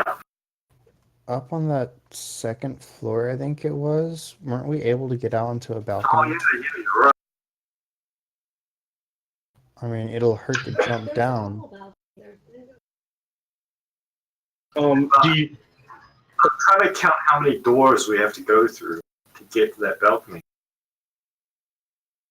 I think you got the first one. Copy. I think it was on the third floor that balcony was.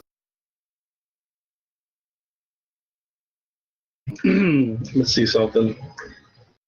When you went up there, can you give me a perception for that? You know what? Give me a perception. Everyone who like, say when you're back up top when you went to the one room, like where the mannequins were. Here, you would see it definitely with the 23.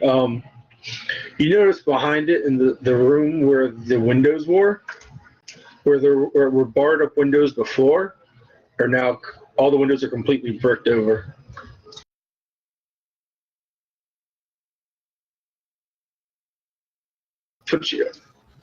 I'll put you guys up here because we're right now. Let me move you over. And you notice where like that balcony, like you climb back up here, and this here is not there. That is bricked over. Oh, I was talking about the den, not up here. Well, I can move you down there too. Okay, so we can't go out the window. The question is, can we go outdoors? Yeah, like I know you're not currently up here, but at the fireplace is some sort of black poisonous smoke, and this door up here is that this not the rotating, but the intersecting or whatever the proper way to say it, the two sides that keep going back and forth, and the two windows here are also bricked up. Okay, all right. Here's my plan. How thick are these walls? Could we possibly barge through them or like hack our way through them? Oh. If you wanted to, you could attack the wall and see what happens. All right. So if I remember the layout of this place properly, there's like an alcove space like here on the other side of this wall, and then there's like two doors, like one to this northwest corner and one to this southwest corner. And then beyond that, there's this like portcullis thing that was open. So if we could surge up into this room and one of us could go take down this wall here, we would be basically outside already. So the main issue in this room is that stupid smoke right now. Yeah. But yeah, if you go up there, there's smoke, and then there's Yeah, that's what I was actually thinking. That I was just going to throw open the portcullis, and then thrust the coyote up through the hole and say, the jackal. plug up the fireplace. It's got all those wolf statues you can use. Yeah. And just pull up the jackal's card on Google. I got additional idea. Okay, who has good religion or arcana? Well, it's just like, I know a lot about horror. Right here, and I hand him a scroll of spiritual weapon. And then I'll suggest, so here's my plan. Elaborate on it if you want, but I'll cast protection from poison on myself. Or on whoever goes up through. I'm just going to let you know now, whenever you guys start your plan, like to go up, we will go back into initiative. Okay. And then we'll throw open the door and I'll put the hyena through, the jackal through. And I'll tell him to go throw himself bodily to plug up the gap from the fireplace. And while he buys us some time, we'll try and hack our way through this northwest corner. And once that wall is down, we can just make our way into this front alcove. And then we pretty much only have to worry about like one portcullis gate. Why don't we just stay underground and burn this damn I don't house think our down? weapons are the right kind to go through walls. I mean, it's a house wall. I could punch my way through a house wall. When you were upstairs looking around, you noticed something weird about the walls. They kind of seem more brittle and like damaged than they were when you first got here. I'm just saying, RL, I could kick my way through a drywall. Well, we're assuming it's drywall. It might be bricks. It might heal itself. It might be that stupid old fucking wood where it's wood panels. Here's what I'm going to do. I'm going to take 5 minutes. Everyone else will take 5 minutes. Or you can sit here and discuss, but I'll be back in roughly 5 minutes. 5 minutes.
So I say nay to the idea of burning down a house so that we can be stuck underneath a pile of burning rubble.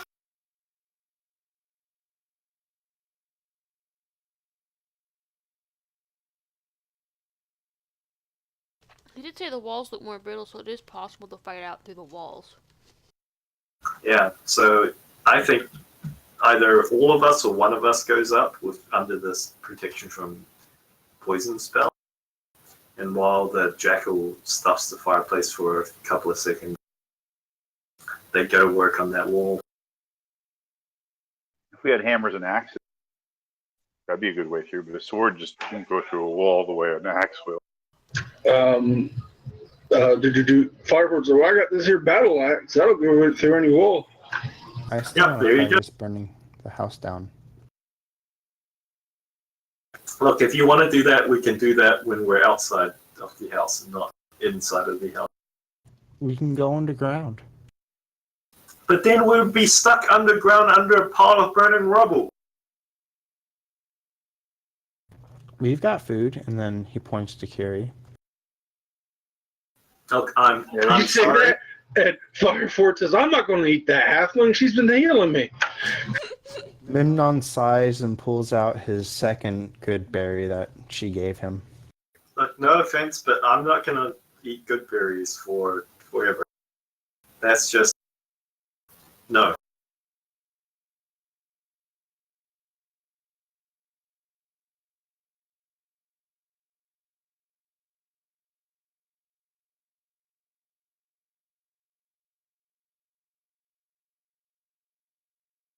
Yeah, I feel way better.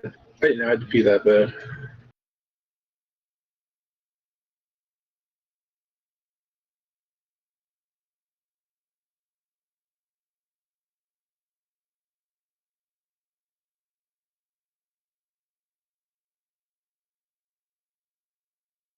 Alright, so whose doors are just into poison?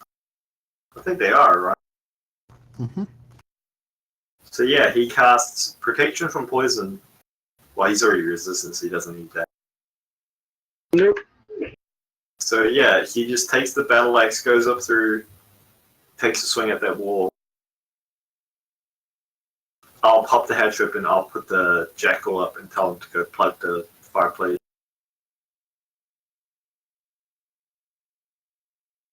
I'll cast protection from poison on myself, jump up and then help the jackal by shoving furniture and wolf statues and stuff, just pile it all over the fireplace.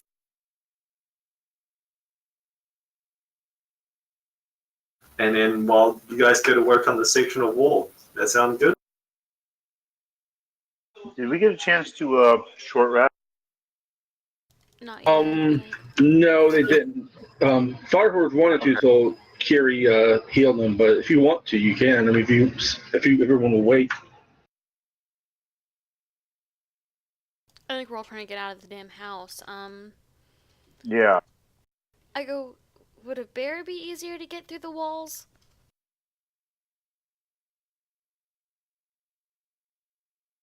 I mean, yeah?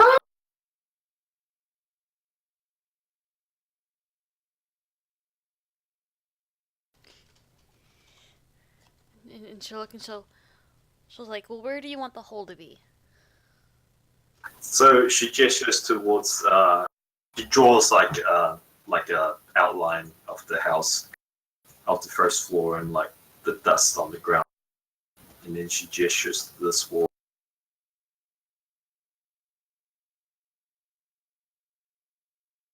Corner piece, okay.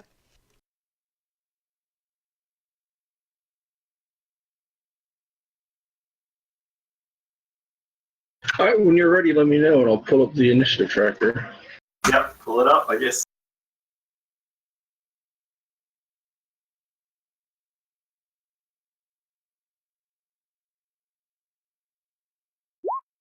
Keep in mind, all of you are actually, when you start, I don't want to enable fog of war, go and use our button.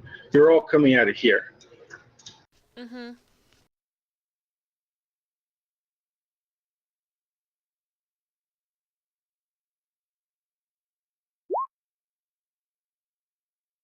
Good job, Fireforge. So it doesn't matter what the turn is. I'll go ahead and cast protection from poison on myself. So Memnon and you back, Jason? Yeah, I'm here. Or not? I think you need a 10 to cast it, don't you? Yep. So I waste the scroll? The scroll is finito. Shit. Oh, And then just need Memnon.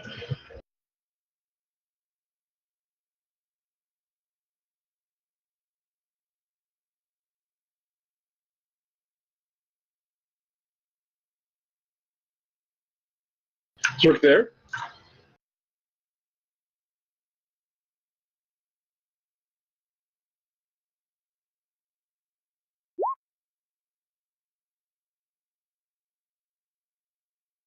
It's fine and dandy. You still got to roll initiative. Oh, sorry, I didn't hear that. All right. And the jackal's going to go on your turn, Kev. We'll see that to make my life easier. that's fine. Oh man, holy crap! Guess what? Damn it!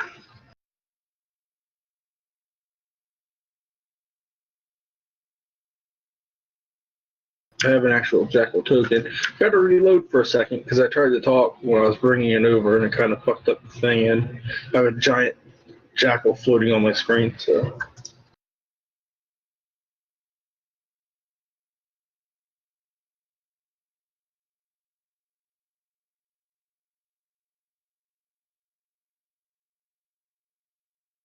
and I want to say you're like five. You have to take 5 feet to actually get up from the bottom of the stairs to the actual trap. So if you have 30 feet, you have 25 your first turn. Let me see. All right, that's in order. See if the stupid things load faster. No. What the hell? Why are you open, Steve? We can always take a short rest before we go up if Fireforge wanted to roll hit die. I don't think he's the only one that could benefit from a hit die. Yeah, so we take a short rest in the room with the orb, well, the head door, and then allow our friends to roll hit die. Because I can see everyone's wounded except for legs. Will that work for everyone else? Just so. Ooh, yeah, then. Yeah, that would be helpful. Fire forwards my put his sheet back up. Actually, I might as well spend one of my hit dice from the rested. Because, I mean, you know.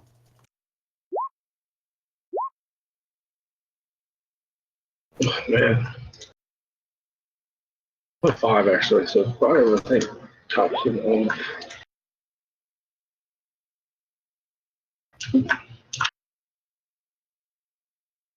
I just need one more thing.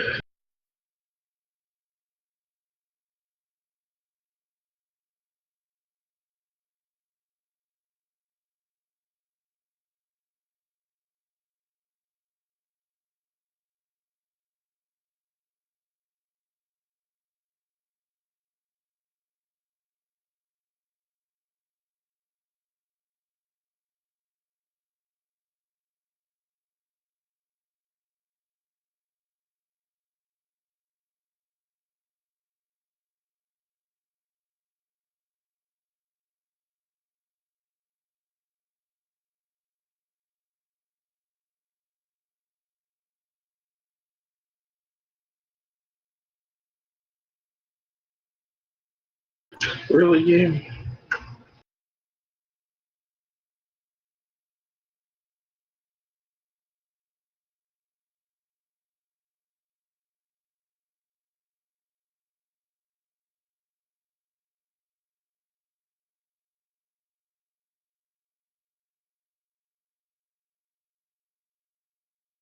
I'm trying to put this jackal there because I'm going to need it eventually since you have this thing this early in the thing. But it's, here we go. It has some stupid, like, random name.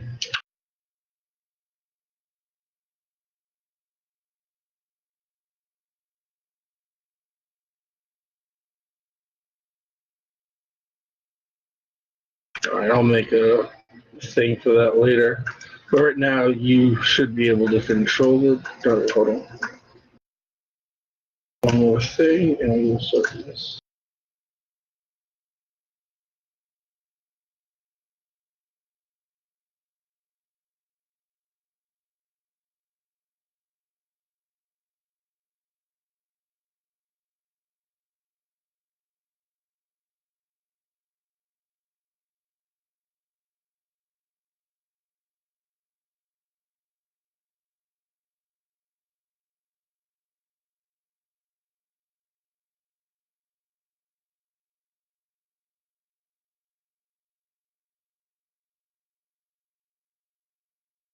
Okay. So everyone's got their short rest in. For the time being, until your turn is here, so for everyone else in this room, that if you were actually there, would be full of smoke as well. But it's not currently. All right, Silverpike, so you're going up.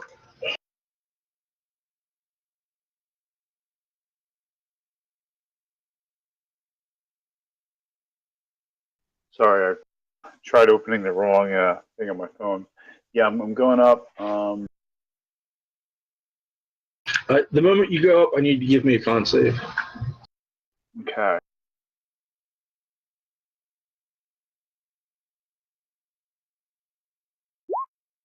You're good. You don't take any damage. Okay, I'm going to come up here and I'm going to grab one of these chairs and try to bust the window with it. There is no window. When you go up there, you notice that all the windows have been bricked over.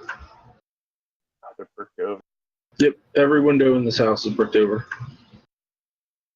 All right, I'm still going to grab the chair. I'm going to try and bust it through, I guess, just straight through this, the wall. All right, I need you to give me an attack roll with it's an unarmed attack because I don't think you have proficiency in. I actually set up my shield as a Oh, that works. an improvised weapon, so it's pretty much just like a. All right. So you take the chair and you slam it into that bit of wall, and the wall completely crumbles.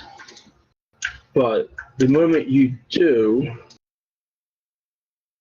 you start seeing a bunch of like weird black and brown things start running around, and a swarm of rats comes out and attacks you. A what? A swarm of rats comes out and attacks you Out of the wall. out of the wall. Excellent. Hey, that Well, means that we attack can roll- just farm XP, right? I mean, you can, but we're doing milestones, so you knock yourself out, so make its attack.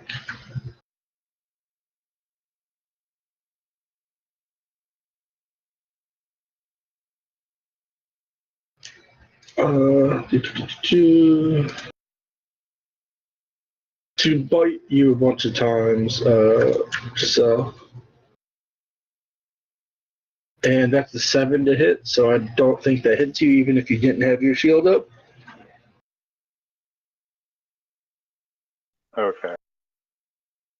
But it's gonna roll its initiative. It's now on the board. And so you run up and you hit that. That wall's open now. And what you can see on the other side is where the portcullis was, where the doors were. There's swinging sights. And where like the front portcullis was, there's also a swinging set of sights there as well. So technically, we're going to say just because your movement was, let's see, you had 25 feet of movement, and you came out, you had 15. So right now, you are actually here, because I'm assuming you would step through. Sure. And there's a set of swinging sights to the north, to the east, and west of you. We're going to say the rats. They ended their turn here. Their sneak attack. Okay. So all you have between you and leaving is this one last set of swinging scythes. I believe that's your turn. Good. Yeah. Yeah, I'm just kind of eyeballing them and seeing if I can figure out a pattern to how they're swinging. Give me a perception.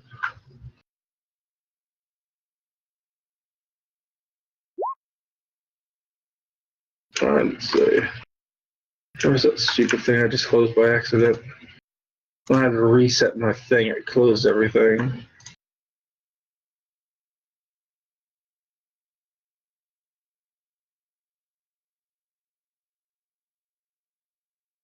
You're starting to see how they're working, but I mean, you have to sit a little bit, watch it a little bit more. Right, of course. Can't be that simple. Kiri. So our way out is like right here, right? Yeah, right now, actually, Kiri, it is your turn. You come up. You need a con save.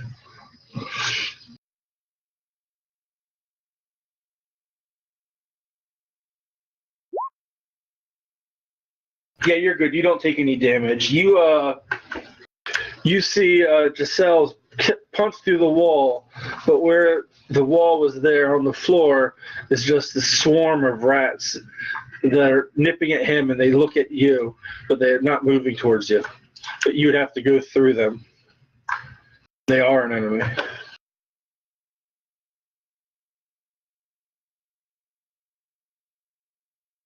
You know what? We'll take a pot shot at him. 12 hits. Let's see.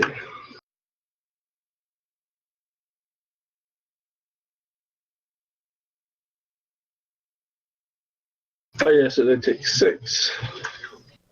And then, because of my circle, it's a bonus action. The question is, when you set a swarm of rats on fire, do they pop like popcorn? A couple of them, like, she kind of ghost rides like 2 or 3 of them where their heads just catch on fire and they just fall over dead. So now, just make my thing large, my token. Giggity. Magic wand, make my monster grow. And then, I'll just go ahead and I'll move forward, so the next person can get out. Alright. And that's your turn? Yep. Alright, Memnon. Kiri just went up and you heard like a loud thwomp on the floor. Are you going up? Yeah, he'll shake his head and sigh and take a really deep breath and like pull his shirt up over his face even though it won't do anything and climb out. Alright, give me a con save. Yeah, you don't know if it was you're holding your breath or you're doing what was happening, or maybe even the shirt over your mouth. You're good. You see a giant bear butt in front of you, and around it you can see a couple flaming rats. I don't mean like gay flaming; they're literally in fuego.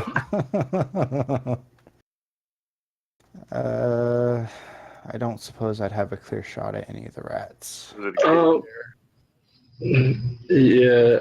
I mean, they're not technically prone. You know what? I'll just slap her in the ass and like push her to the side real quick so I can get a clear shot. I mean, first, yeah, that's fine. You can like, I guess you can like occupy, but you can't end your turn there. She can't physically move, but you can move right away, and then she'll go back after you make your shot. 7 misses.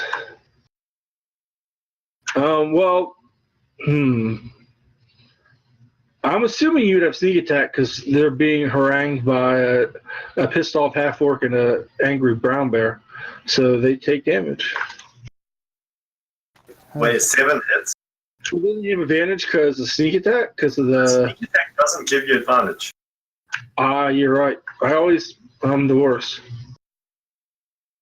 Yeah, no, they don't hit. Okay. It's just like you hit the ground like a second ago. A rat was there when you fired the shot, but they're so small and scurry. They're scurrying, yeah.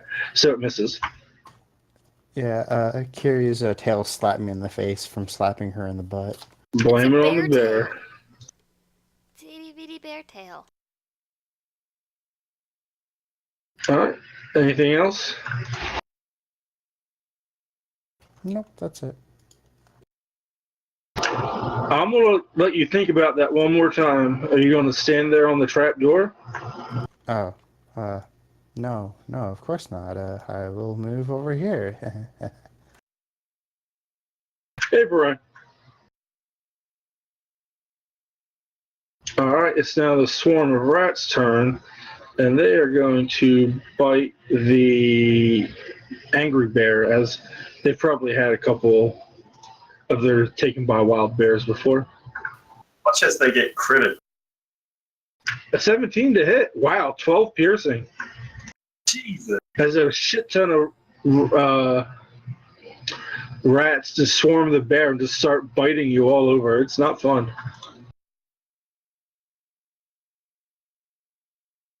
That is one hurt bear. I don't know how much HP a brown bear has. I'm assuming it's more 30 than 12. something. Yeah, it bags the hit points. All right, Lex, it is your turn. Oh, you do not succeed. I have 36 health points at the moment. Lex, you take 2 poison damage. So she surges up through the trapdoor, carrying the jackal across her back, and then the fireman across her shoulders, and then she coughs a couple of times. She skirts around the. Oh, you know what? The jackal's got to make a con save too. Yeah, she skirts around the bear, and then she turns towards the fireplace, and while she's coughing, she just yells out, "Carlos, I choose you!" And then she throws it over her shoulders into the fireplace. I've got this for you. The moment you came up and the jackal took his poison damage, he just goes back to a fuzzy ball. Ah, shit! Oh, He had 3 hit points. He took 4 poison damage. You I drugged just that used bear. return. Yeah. You drugged that poor creature to its death. Fine. In that case, she's going to. R.I.P. Carlos. You were the best. I didn't rig that to happen, but man, I wanted it to. She's going to swing out into position, and she's going to try and nail these rats. Not in the good way. Yee! You know what? I will second win. Sorry, not second win. I'll action surge and try again. 14? 14 hits. 17, Jesus. you like do you like giant cleave through these things and just wipe out a shit ton of them? It's more I don't know if you've seen that thing where it's like Bishop in the Aliens when he's doing that knife trick on what's his name's hands, except it's like that with a sword spear, but she's just like poking like 20 times per second, and Gotcha. each time it's just nailing a single rat. All right, so here's what happens the entire turn. She runs up, takes a little coughing damage. The poor dog starts like coughing. This jackal starts coughing uncontrollably. Looks at Kiri looking back at the dog. Lets out a whimper like oh, and then just poof vanishes. And then Lex is like, "Fuck my plan!" And then she runs over to Salt's like shish kebabbing this giant swarm of rats, which is now really not much of a swarm. Firefork is going to come up. Oh, grumble, grumble, I'm angry. He's going to make his con save, which he should have advantage on because he's a dwarf.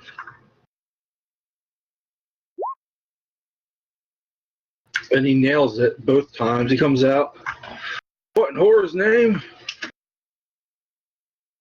In front of Lex. He is going to take his great sword and just swing it with stuff to the rats. And kills the one that was left because they had 1 hit point left. You just run over there with this giant, beautiful great sword and literally cut a rat in two. And then you're going to run out. That is all your movement because you're a dwarf. You don't have a full 30. So you killed the swarm of rats is gone. Silverpike, you're outside, so you don't have to make a con save. You're looking at the two scythes swinging back and forth. You can continue to study them if you want, or you can attempt to roll underneath them. It would be an acrobatics check. So the sides, are they attached to the house somehow? Yeah, they're like, you look up to the, like, this is a covered, like, entrance. So, like, the very top of it, the portcullis is gone. And now there's just, the top has a little mechanism for them rotating back, for them swinging back and forth.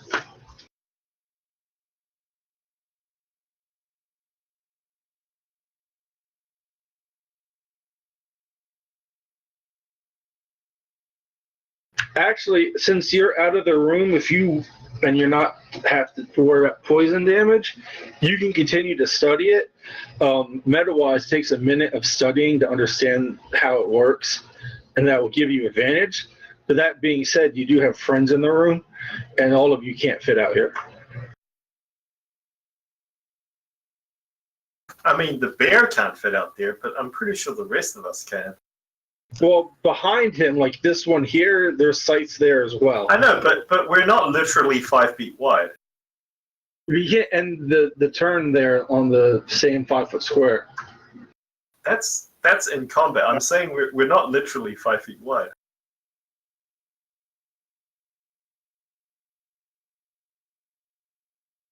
What's up to you, Silverpike? I broke through one wall. Can I break through this next wall? You can try to. I'm just He gonna just kind of starts- like. He just, once he starts Kool-Aiding, man, he just keeps Yeah. going. Yeah, I'm making just gonna. We find him a block over, and there's just this circular chain of broken walls. Yeah. But you do notice that this outside wall itself seems to be in a lot better shape than the wall you burst through. Okay, so it was an interior wall that I broke through, and that's why it was Yeah. so much easier. Yeah. Okay. No, I'm not. That's pretty much going to be my turn. I'm just checking out these sides, and I'm going to kind of just kind of formulate a plan of what to do. All right, Silver Eyes. Give me a con save, a bear con save.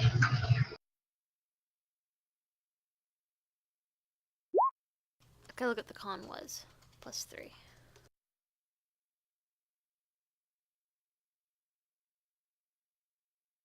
So whatever this is, +2. I You're save. good. Which I'll head toward the hole, go small.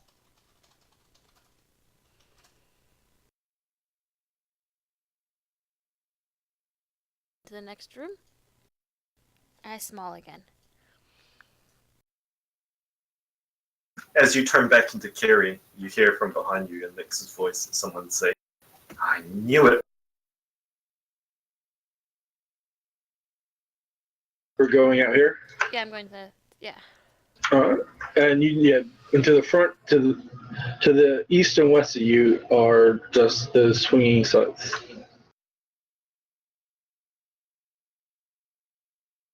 If you want to study them, you can.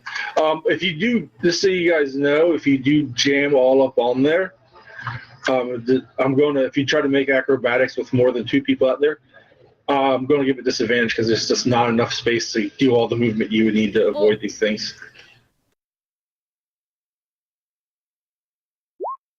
Right now, you can. That's not what I wanted. There we go. I'm small. I can Okay. fit. Yeah, you're fine. Yeah, that's fine.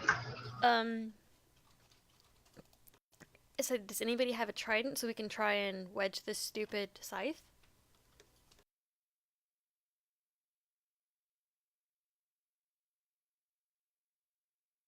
Hello? I don't have a Have trident. anything. Or do I? Yeah, neither does Fireforge. I thought he did from his gladiator days. I think he has a net. He has, Oh. he has a glaive, but he doesn't have it. That's sort of, it's like a single trident. I mean, how do you have a net but not a trident? Here. I'm just driving the car, buddy. I didn't make it. You got to yell at the manufacturer. I heard the cat. Yeah, she's being a butt. All right. So you're sitting there then?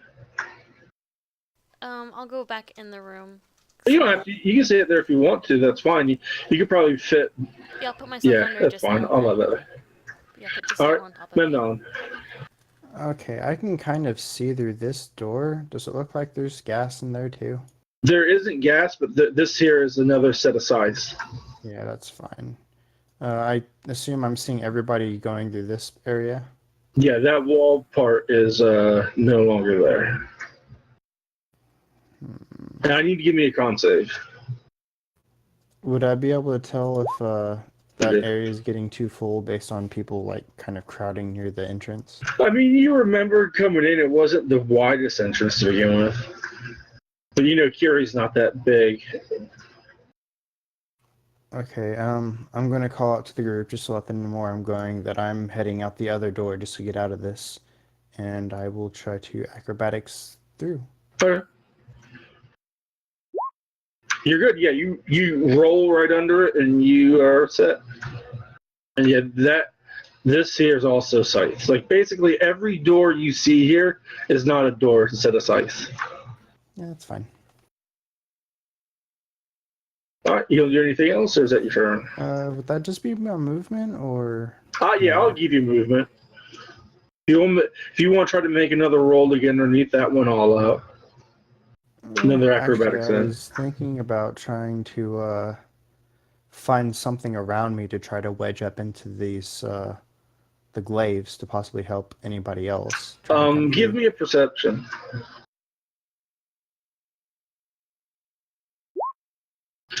I mean, you look around, Oh, you there's see extra on armor. like, oh, you know what? I'm gonna let you retcon this all this because I'm an idiot. This room also is full of smoke. I didn't see the fireplace, Ah, so that was my mistake. None of that happened. We'll say you're back in the room because I was wrong.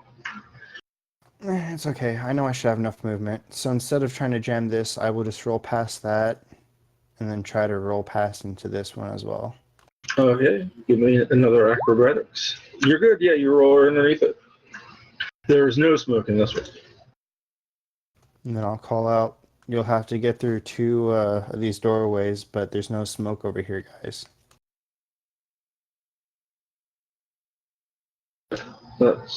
Swarm of rats are dead. Lex. I am going to go through the hole. Con save first? Yeah, go on safe. My con saves are terrible. You're good. Okay, cool. So I go through the hole.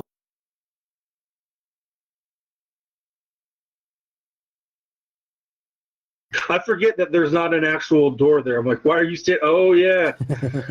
Yeah. And then I'm going to try something. This is just like a quick movement, just to see if it does anything. But I'll stick the blade. So I'll hold. Sorry, not the blade. I'll hold the hilt of that dagger on the altar by the very end of it, and then I'll just stick part of the hilt into the path of one of the scythes and see if the scythe takes it out or anything. Give me a strength save. You save and throw. Yeah, it knocks that hilt right out of your hands. Ah, shit. And then I'm just gonna fucking look at Silver Eye and then kind of shrug one shoulder And then she just like throws herself backwards through the sides, timing it as best as she can. So acrobatics. Acrobatics. This is going to go fucking fantastic.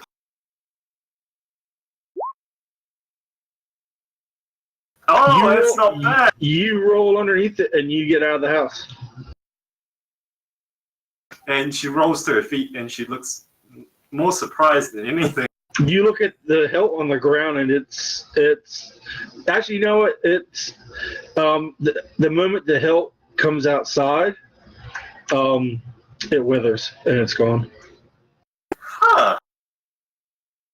And then I'm going to try and figure out if there's an easier way from the outside to stop these scythes from going, but I assume that's my turn.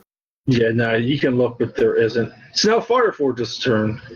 Enos is going to come through here. He's going to make his con save first. Con save for Fireforge, doing things. Where is it at? Yeah, at least he rolls 2 1s. Yeah, he's good. Yeah, no, he's good. I think he nat 20'd both of those. Yeah. All right, Fireforge is going to sit there. He's going to look at Kiri. He's going to look at Silverpike. He's going to say a prayer to Whore. Whore, God, your son's body as I try this. He's going to try to roll underneath it like he's goddamn Indiana Jones. Make a dex check. Oh, your dex is this. Oh, the good news is he gets through. The bad news is He's missing a leg. he takes 11 slashing damage in the Wow. process. I was joking, Rum. I was joking. Yeah, he's like, oh, whore, whore. Like before he was going to dive through, he's just sitting there chanting, whore, whore, whore. And then he rolls, and it was like when he rolls through, he's on his stomach when the blades go by, and they crisscross over the back of his armor, and it just cuts through him like he's horse slamming. He's like, and he rolls out on the ground, and he's like, lays there for a second, and a pile of his blood is like, oh, fuck. But then he gets up, and he goes, well, at least I'm out. I pull him to safety. There you go. I knew he'd like that. All right, that's his turn. Actually, you know what? Fuck it, because this is what he would do. He touch himself and spend his last 5. Actually, he wouldn't do that in case someone else needs it. Silverpipe.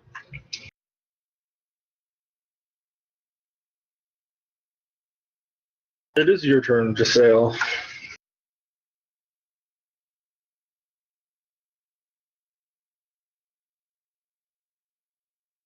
Hello. Is you there, Silverpipe? Is you not talking? Are you muted? Did you step away?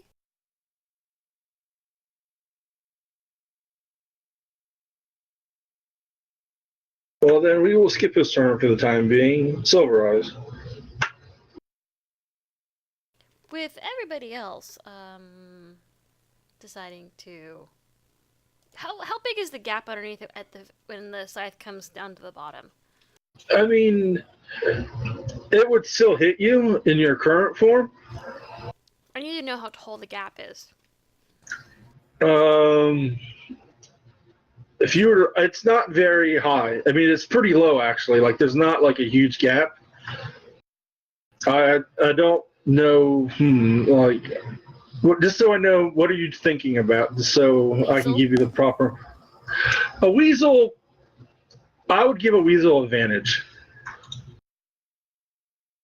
If you go weasel size, it's a lot reduced. Like, you have more action to run through before they crisscross. But you couldn't just walk through. Yeah, well, if I'm going to do weasel, I'm going to go for the corners where it's the biggest I'll gap. give you. You can do that, and I'll give you advantage, but you still have to make the dex save because this is the end of Death House. Let me find the page for it. Yeah, 5E Weasel. You think I would go that one of all creatures?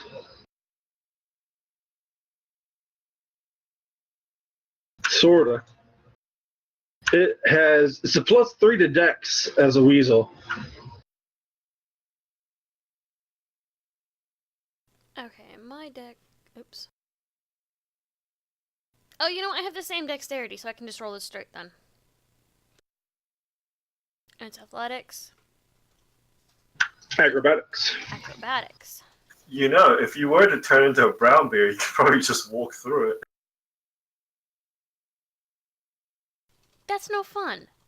I wouldn't recommend it. I'd give you disadvantage on that. No, but it doesn't matter because like even if she takes 20 damage, she's still a brown bear. Yeah, but it's up to you. Oh yeah, you run through fine, perfect. Swoop, little weasel. You back, Silverfoot?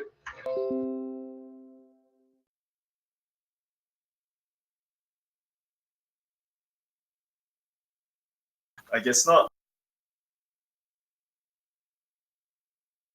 Huh? Well then, Memnon. You've already gone through 2 sets of these stupid things. Gotta go through 2 more. Well, let's try it. Yep, you're good for that one. Just starts doing backflips. Yeah. This is doing back handsprings. I think he made it through both of them, right, with a 17. Oh yeah, no, I didn't see. Yeah, you just completely clear this. Show off. I just cartwheel through both of them. Yeah, I just assumed you did it like a couple front handsprings, and then when you got out, you did like a rotating 1/2 front flip. Actually, no. You know what I do? As one swings over, I step on the top of the blade and just step across the blades as I walk out. Are you sure? No, because they're probably poisoned and will cut me in half. If you touch these things, they are super fucking sharp. Everything about these things is sharp. But yeah, you get out, so I guess what we'll do for the time being is you left the house 4 or 5. Maybe Silverpike really likes the house. Yep. What we'll do for the time being is congrats, you've all cleared it and you're all level 3. Woo! No longer shit. No longer shit. Trent, I'm assuming you want me to 3rd level you up, Pally?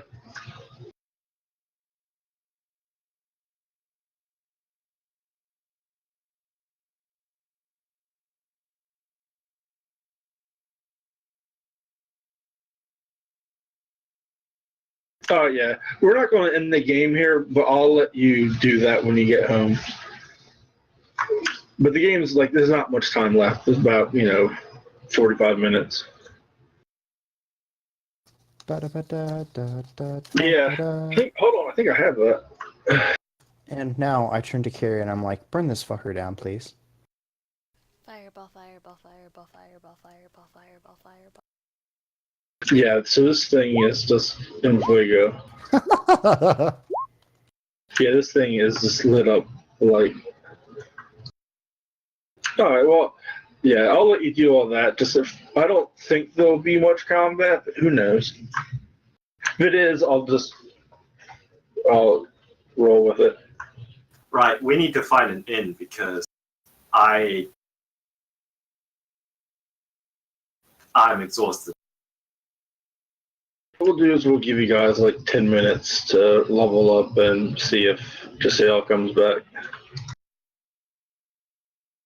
Who knows what happens? I know I have shit that happens all the time.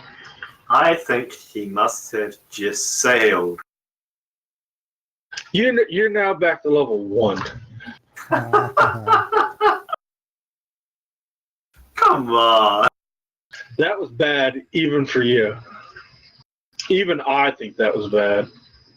While you're doing that, we will do one of these. You guys are now here in the village of Barovia.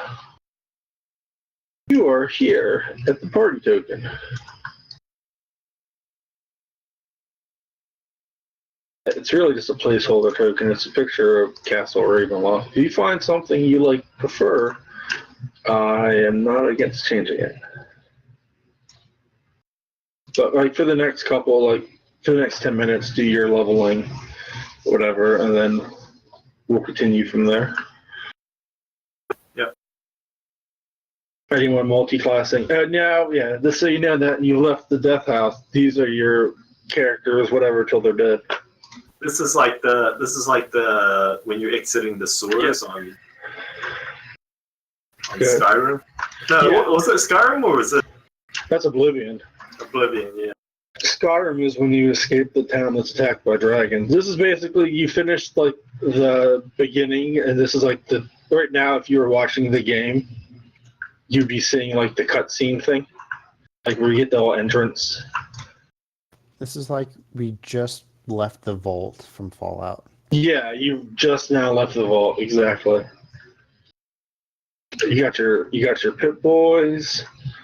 You got your Radroach goop on you. You got like a pistol, maybe a baton. Maybe you're looking for your dad. Maybe you're looking for your baby. Maybe you're looking for some weird guy who stole your message. Do we keep the hit points we were at, or do we go to our max? You go to well, if you took damage, but basically you add your new hit points. Okay. Figured I'd ask before I just assume. Yeah. Now I gotta decide which archetype I actually want.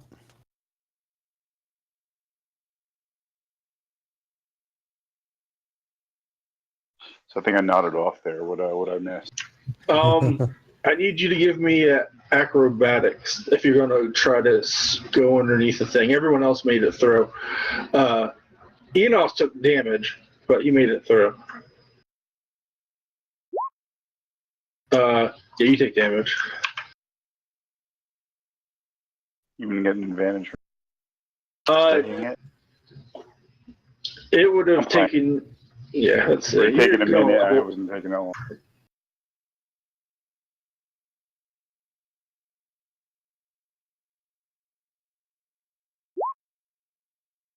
You take 5 slashing damage as you roll through. Catches like your calf as you almost get through.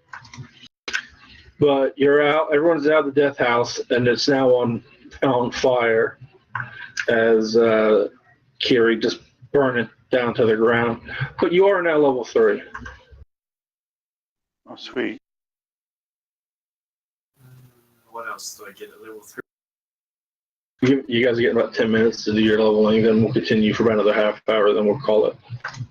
But you're now outside the house on the map. I think I'm done. Here. Oh, actually, man, you're right. That's badass.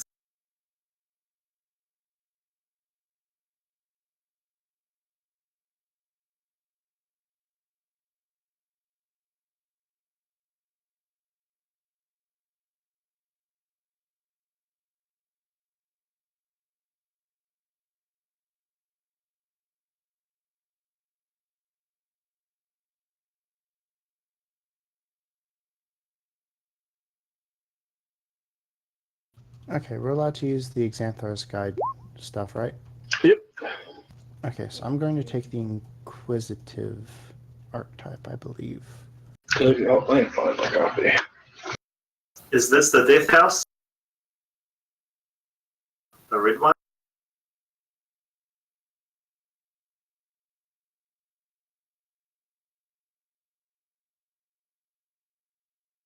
The problem I have with my books is I have like a normal thing for them, but then as I go through them, I just kind of stack them up next to me, so I got to go through the set looking for them because I never put it easy enough. Is this the Death House, the red one? Hold on, I'm looking. Yeah, I'd assume so. It's got our party token next to it. I linked the page that I'm getting my information off of. I'm just gonna look through the physical book. I won't pay the money for it. Fair enough.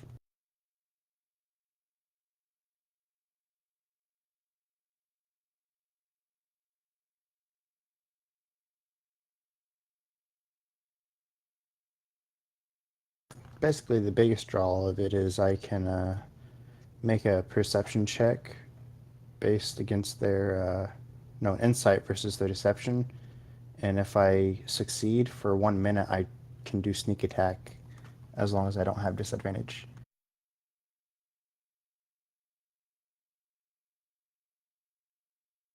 Plus, it's got, other investigative abilities.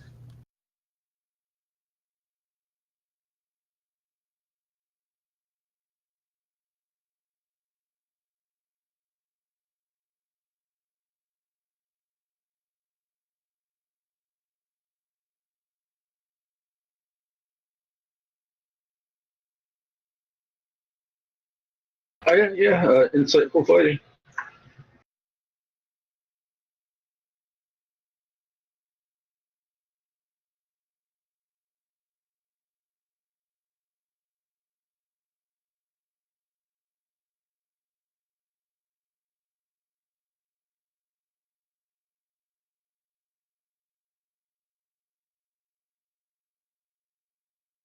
What type of fighting are you going, Giselle?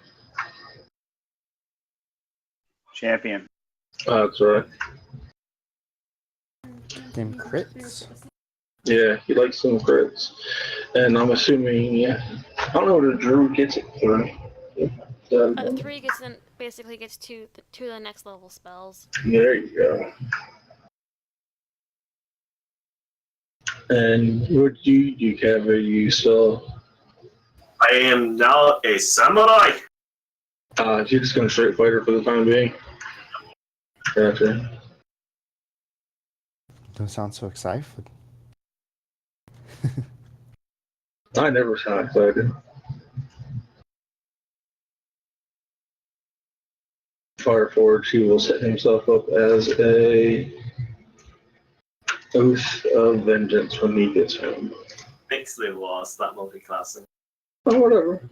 Whatever floats your vessel. So, Kev, I am super not happy about how they changed the wizard spellbook in Pillars 2. It was so fucking cool in the first one. Are you using like some sort of weird mic or something? No. Because your audio quality has gone down a lot since the last time. Let me try this. If you're gonna keep rolling a text, you may as well switch to talk to yourself. I'm gonna laugh if this is better. Yeah, it is better. Because now I'm just going through the mic on my laptop instead of my headset. I know, it might be because your headset was held too close or something, but we were getting like That quite could be it. a bit of pop or something. But yeah, it's just sometimes difficult to make out your consonants. That's fine. I know. But I said I really don't like how they changed the wizard spellbook from Pillars 2 from 1. Oh yeah, I've heard people complain about that. I just left wizards completely alone in 2 because I didn't like the way that they played. I beat the first one with a wizard because when you get the high level spells, they're friggin' awesome. So how it worked in the first one was you had whenever you killed another wizard, you could always rifle through their spell book, and if they had something you didn't have, you could add it to yours. And the second one, when you had grimoires, it was just, at level 2, you can have with this spell book, you can use one of these 2 spells if you don't know it, but you don't add anything to your own spell book. Yep. Which begs the reason why in a setting like D&D, why wizards aren't just all homicidal maniacs. I would like, do you have a spell book? Firebolt, fireball, all the things. Yep. Just if you meet another wizard, you have to murder them and then steal their spellbook to rifle through it. Okay, is everyone basically ready? I think so. I just gotta manually put in a spell. Oh, no rush. I mean, and what about you? You seem like you're ready, Giselle. as you're whispering me all the attacks. Yeah, I just wanted to make sure that my crit range changed. It takes a while to roll an exact 19. I didn't think it was it at level 3 it changed to 19? If he's rolling champion, yeah. Oh, I thought it was higher. Oh, no. At high levels, it changes to 18, which is crazy. It's a really high level, though. Yeah. But still, at that high level, especially if you roll something like a Great Weapon Master or something, and you get 3 attacks plus like action surge 3 attacks. Yeah, that's pretty baller. Yeah, and one of them's bound to crit. I ain't mad at it. All right.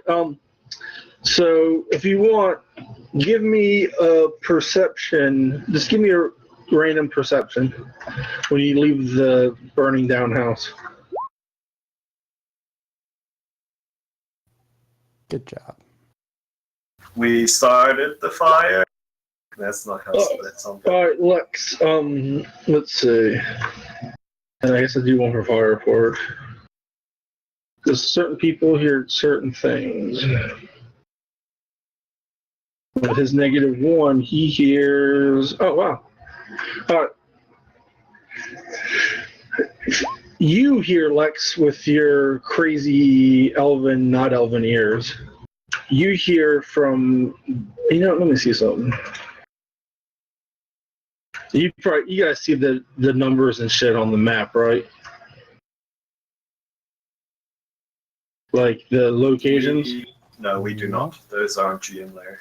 Fantastic. The only thing you see is the red box and the party token. Huh. Oh, you don't see the map at all? Well, the map. No, we see a map. Oh, yeah, that's what it is. The only thing. All right. Well, perfect. You hear from this direction, this way over here. You hear what sounds to be like some woman just sobbing uncontrollably. Fireford sees down here what appears to be what looks like some old woman with a cart, like pushing it, and she's kind of like knocking on the door. And that's all you can really see from where you're at, or here.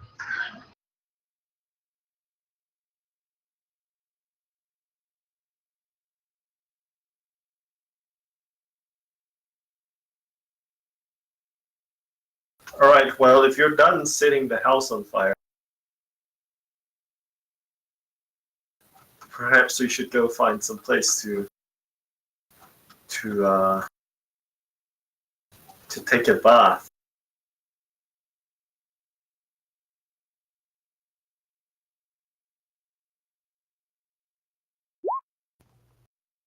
What I was trying to do. Oh, that's a good one. Well, kind of, but still, not what I was trying to do.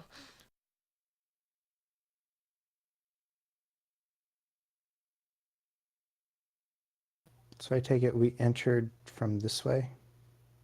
You entered from. No, actually, you didn't. You entered from this way over here, and you met the kids over here, and they brought you to the house. So we would have had someone. The house is the one that was And now outlined in that you're red. outside the house, the first thing you notice is the fog that was surrounding the house is completely gone. The fog is completely gone around the house, but like outside the village, it still hangs there.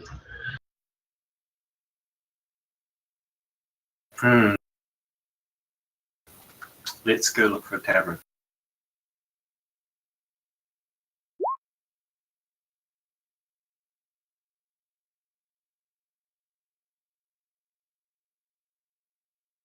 I mean, I'm fine with whatever. I just don't want to go back in that house ever again.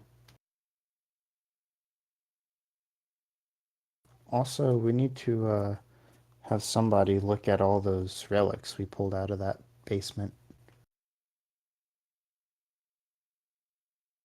I could take a look at it, but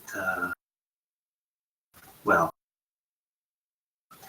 I'm still not sure if that was a wise idea. But Well, you can always destroy or discard them later.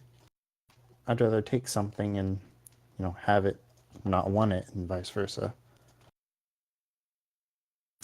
she nods. Yeah, so Lex turns and starts heading off down the thoroughfare. I assume we passed by the central town square, right?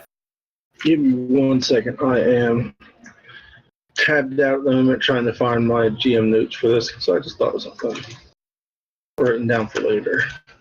Yeah, you can move the token. You should all be able to move the token.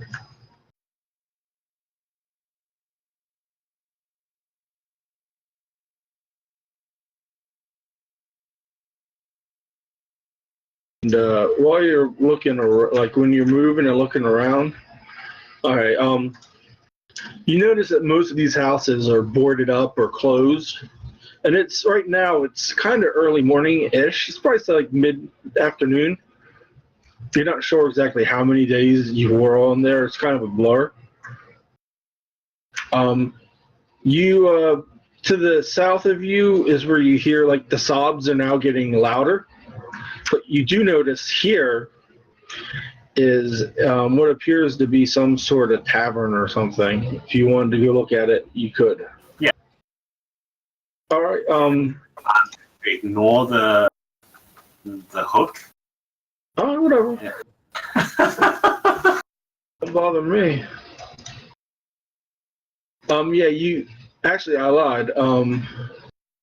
To the south, this it says, man, hold on. I don't need you right now, notes. I need you in a little bit. You notice that it is it says Bill Draft's Mercantile on the sign. And to the north, well, I don't know if it's the north it is. Here, that's the tavern. And if you look at the sign, it says the sign it has. It's a it is a single shaft of light thrust through the illumination to the main square. Its brightness looking like a solid pillar in the heavy fog. Above the gaping doorway, a sign hangs perilously askew, proclaiming this to be Blood on the Vine Tavern.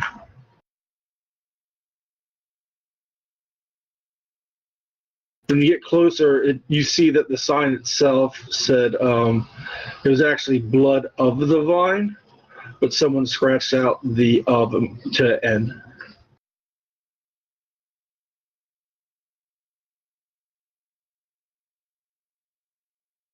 Okay, well, that's not creepy at all. This whole place is creepy. What are you talking about? I mean, look at that doll. Will you play with me? Walter never got to grow up.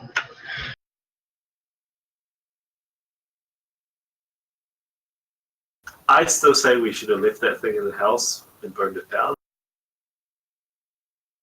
But, hey. And I walk into the tavern.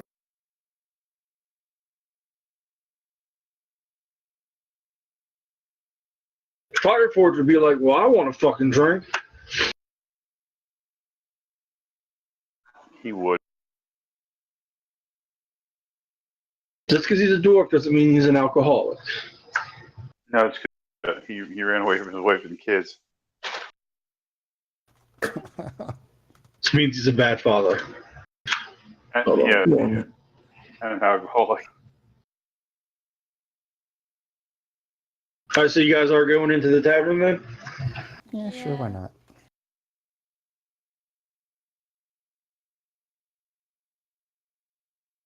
Fantastic. Roll initiative. What's it like out in the Initiative? outside the hall? I was What is joking. happening? What's it like out in the streets of this place? It's pretty desolate. I was joking on initiative, by the way, guys. I Great Whip and Master attack the closest creature. I need you to roll an attack on Kiri. Memnon dies. Yeah, let's see. I think I'm still a weasel, so have to roll fast. Yeah. These houses, let's see. I think I already read that to you. Most of the houses are kind of. This looks like everyone in the people. You actually haven't seen many people on the streets. The only person that saw anything so far was Fireforge would have pointed out the old lady in a cart that she was pushing it. She was selling some sort of cakes or something. But most of the houses, it just kind of seems like an old European, I want to say, like houses. A lot of them are boarded up. A lot of the businesses are boarded up, and you don't see anyone really out in the middle of the street during the day, which is pretty weird. And it just kind of seems like a very drab. Like there's not many colors. Just like very. It's not like a fancy village in any way, shape, or form. And how far past the statue with the gates was this? The statue at the gates is quite a while, not too far back. Let me see. Okay, so it's not like we're just on the other side of the gates. It's like a couple miles, maybe. Yeah, that's a couple miles.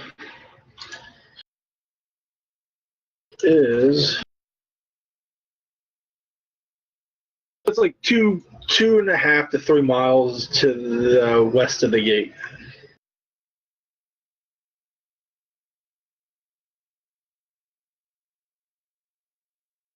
But if everyone goes in the tavern, I think we lost someone. You still there, Robin? I'm still here. Yeah, Rook just dropped out at roll 20 I did? on my screen. My connection's interrupted. Okay. There you are. Okay. You still there, Kev? I think for some reason you were gone. I don't know why. Yeah. All right, cool. So any other questions about the village or anything before you guys go into the tavern? No, I said I entered the tavern a while ago. Well, I know, but I was asked other questions outside of it, so I was just double checking. Just what the conditions of the buildings are as we pass They're them. pretty drab and in disrepair.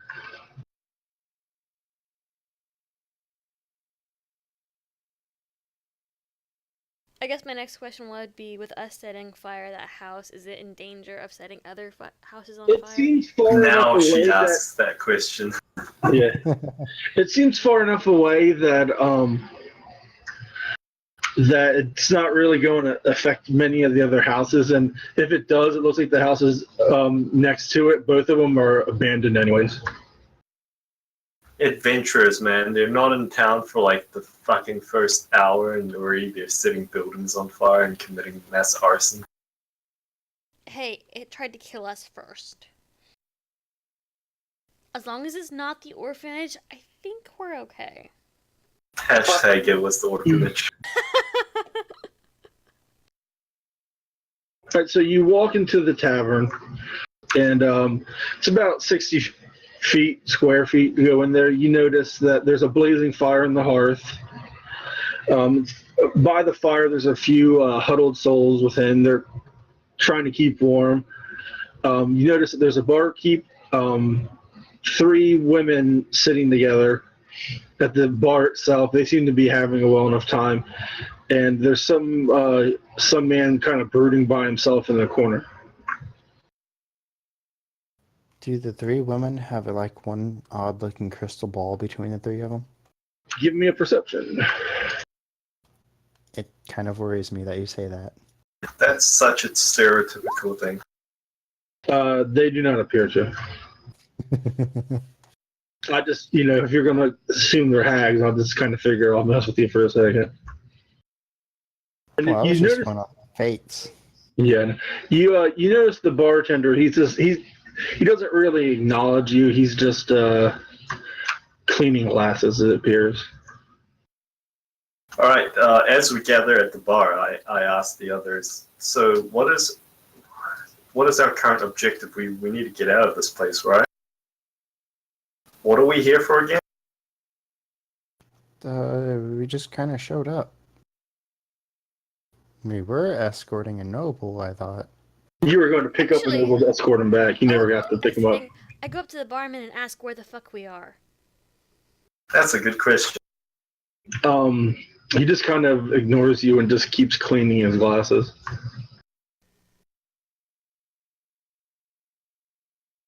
Is he deaf?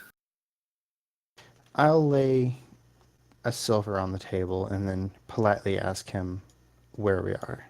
Where the fuck? He'll take the silver and he'll put it like underneath the thing, and he'll pull out a pitcher of wine and hand it to you, and then he'll just go back to cleaning his glasses. What the fuck?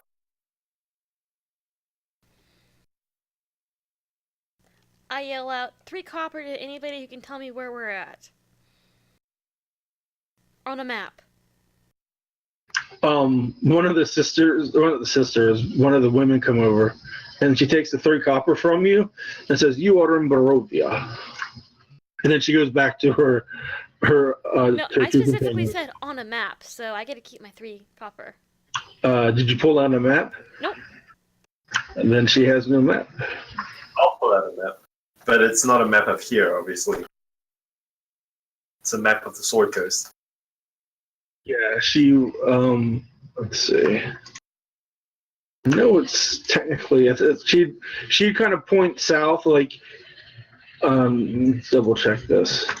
I don't think Barovia is anywhere in Sword Coast. It's like nowhere near. I think near. It's actually to the super far south of it. Double checking. I'm pretty sure it's on a separate plane altogether. No. Everything I've read so far, I don't think it's on a separate plane. I just think it's completely surrounded by the mist, so no one really knows that it's there.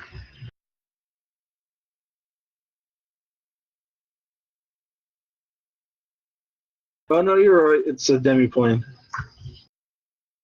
Demiplane formed by and surrounded by deadly fog. If you pull out the map, she kind of laugh and say, "Barovia is not on that map." Well, that answers that question. How the hell did we get here? She kind of just shrugs and goes back to her. It's not really a question directed at her. It was more towards her companion. When you guys are kind of like not necessarily making a scene, but kind of making like a confused, like what the fuck. The man in the corner kind of like he does one of those like not a whistle, but he kind of like does something to get your attention. He tells you to come over. Yeah, I go over, I guess. Yeah. And you see he's a young man. Let's see what he looks like. I think he has black hair. Yeah, you got a whole. He'd hand you the picture, and he'd hand you 5 glasses since you have 5 people in your party. It's up to you if you give it to anyone, but that's what he gives you.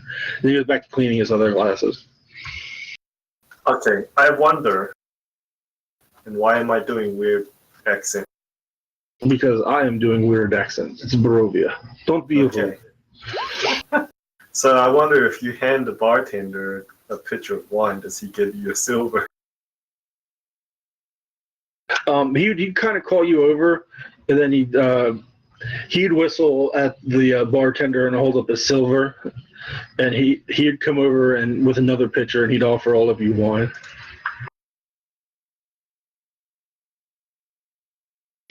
And he goes, "Oh, you are outsiders, yes. Did you come through the fog? How did you get to Barovia?" That's what we would like to know. Hello, go ahead. We hail from the Sword Coast. Do you know where that is in relation to here?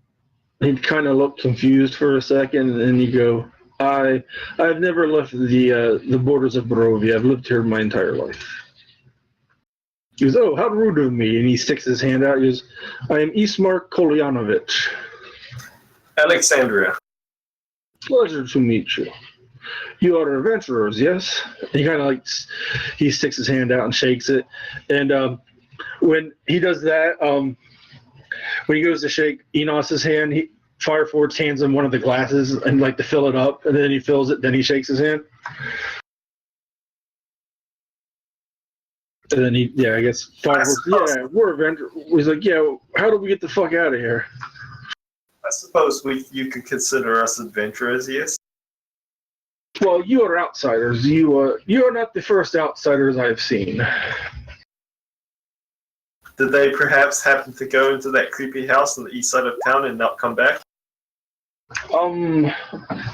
He kind of looked confused for a second. He goes, I do not know what you are referring to.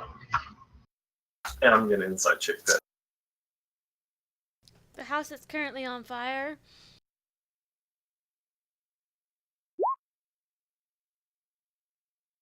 Seems legit. He has no idea what you're talking about. There's a house on fire. It is not a concern of mine. As long as it's not your house, right? When you say that, he goes, my house has enough issues. It's actually why I called you over here. It's not a murder house, is it? How can we help? 1 second.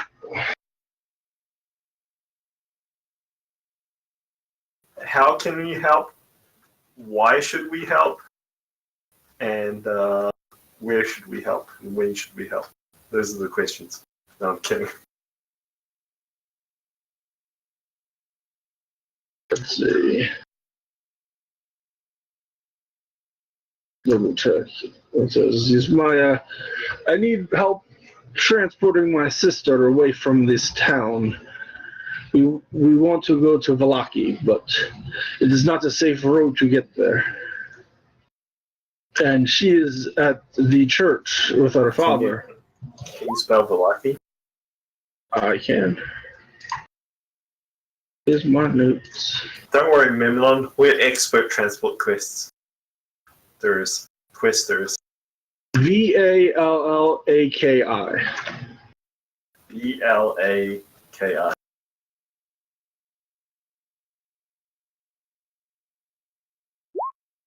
And shout out to Perkins. No, Vall. Oh, hey, Barovia. That's the note that we found. Right? Burgomaster of Barovia. Yes. So, I ask... He's like, when you mention the note, he's like, can I see the note? Yes. Do you know anybody with the name Idrovich? Burgomaster. And she shows the note. Yeah, he looks at the note. He goes, this was not written by the Burgermeister. This is not his handwriting. And I know this because the Burgermeister is my father. You're an Idrovich? No, I am Kolyanovich. Kolyana Idrovich is my father. He is the Burgermeister. Ah, see, we found this on wherever we're from. That note real quick, just so I can remember it. Yeah, it's in chapter 2 handouts. Yeah, okay. I should be pulling it now. Hail thee of might and valor, I, the Burgomaster of Barovia, send you honor with despair. My adopted daughter, the fair Irina Kolyana, has been these past nights bitten by a vampire. For over 400 years, this creature has drained the life blood of my people. Now, my dear Irina languishes and dies from an unholy wound caused by this vile beast. He has become too powerful to conquer. So I say to you, give us up for dead and encircle this land with the symbols of good, and let holy men call upon their power, that the devil may be contained within the walls of weeping Barovia. Leave our sorrows to our graves, and save the world from this evil fate of ours. There is much wealth entrapped in this community. Return for your reward after we are all departed for a better life. Kleon Idrovich, Burgomaster. Well, my father, he did not write this, but Irina, she is my sister. She has been bitten by the devil Strahd. And we need to get her out of here, lest he make her his wife.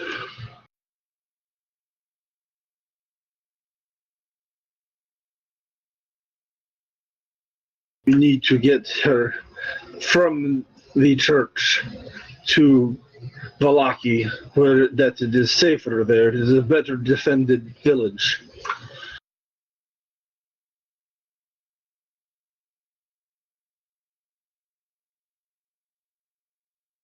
Seems to me like nothing can defend from this vampire. He is the devil. He does as he pleases in this village, in the entire land of Barovia. He rules from his castle Ravenloft, tormenting us. How far away is it to the village you want us to take her? That is a fantastic question. I will tell you once I measure it. As you're looking that up, I'm gonna pull everybody else kind of aside like 5-10 feet. I'm gonna like stage whisper, "We almost just died to a house. Do you guys really want to fight a vampire?" No, I don't.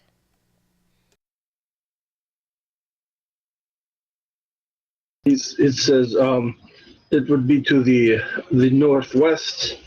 It is about 5 miles, but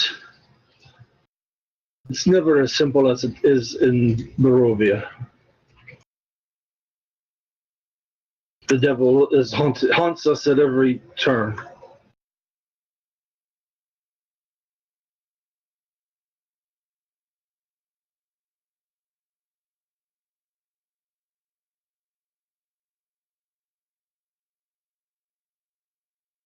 That's going at normal, 5 miles normal speed, right?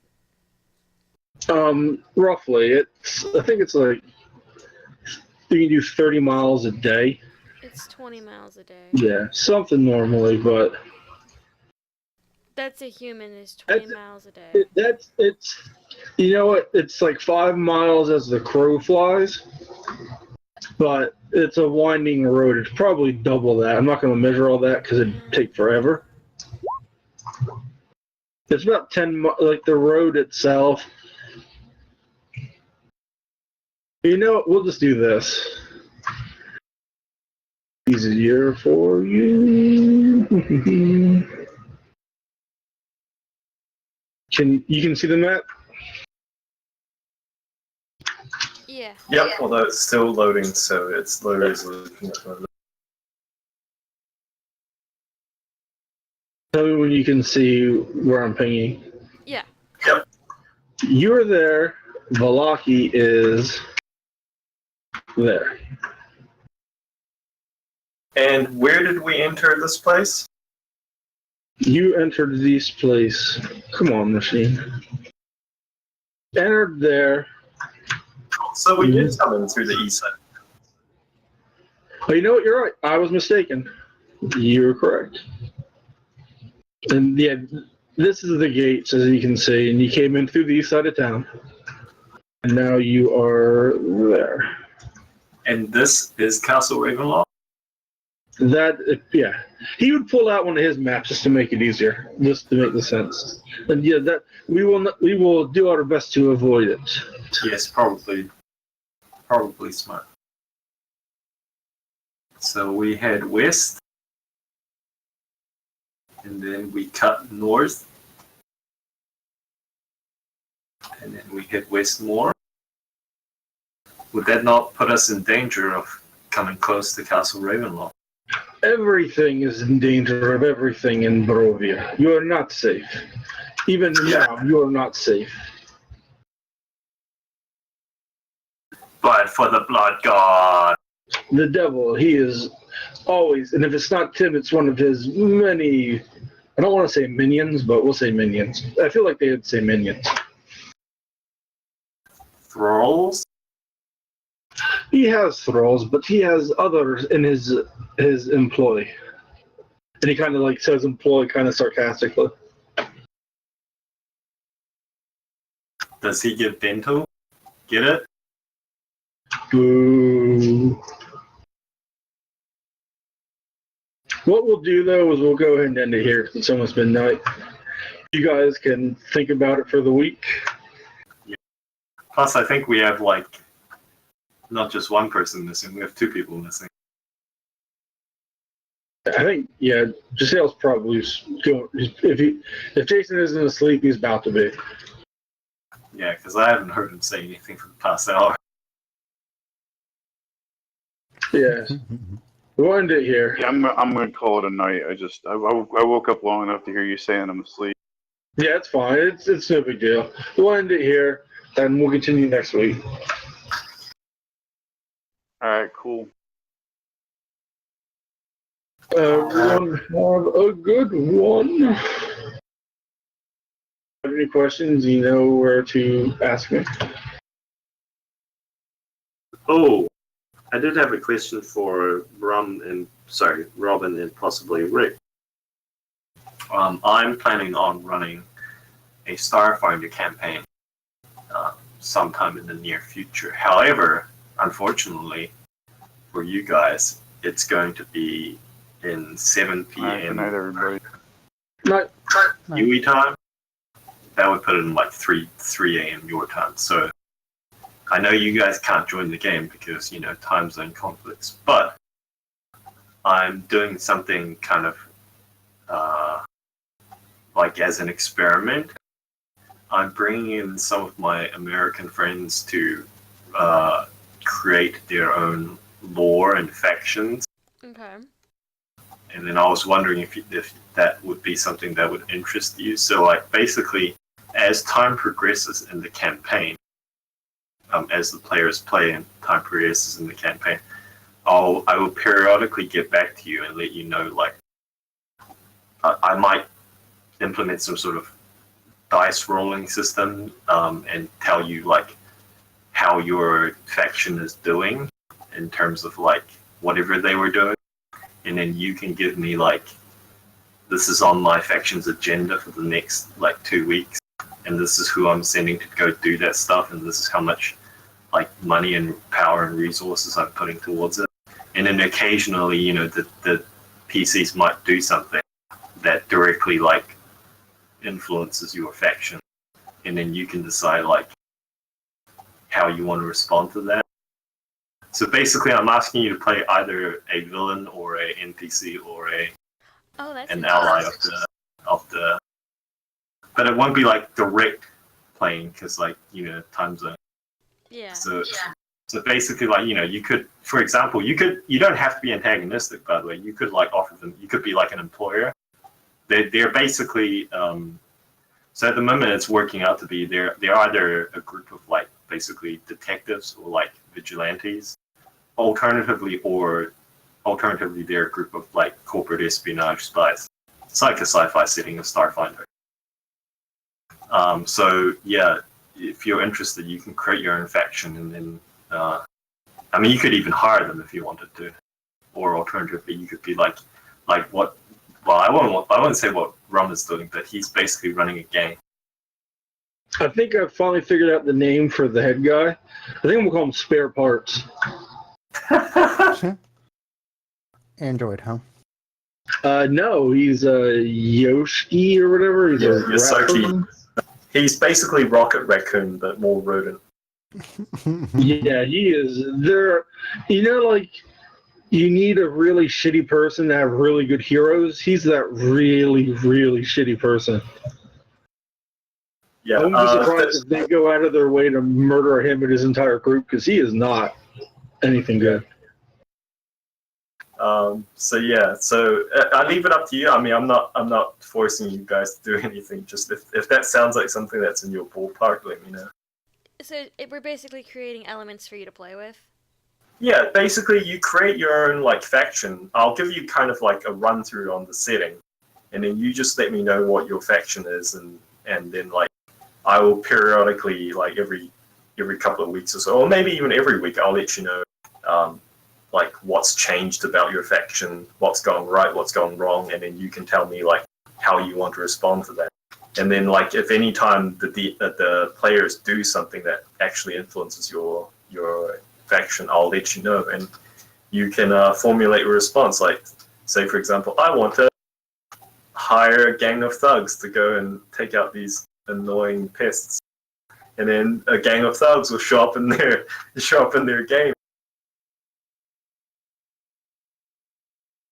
I've got some ideas I can use.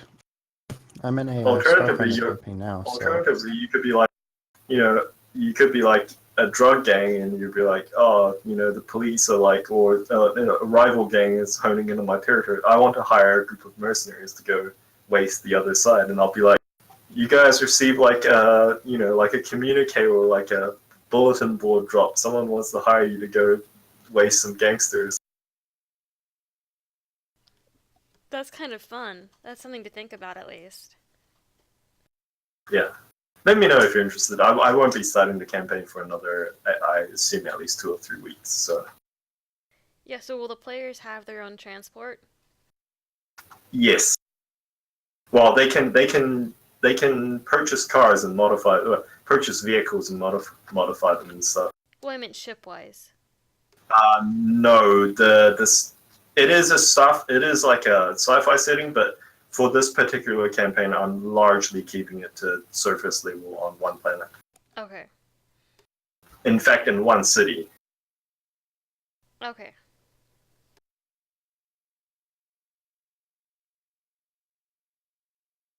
But yeah, let me know. Yeah, I'm gonna hop off. I'm gonna go sort out dinner. Yeah. have a good night. Bye bye.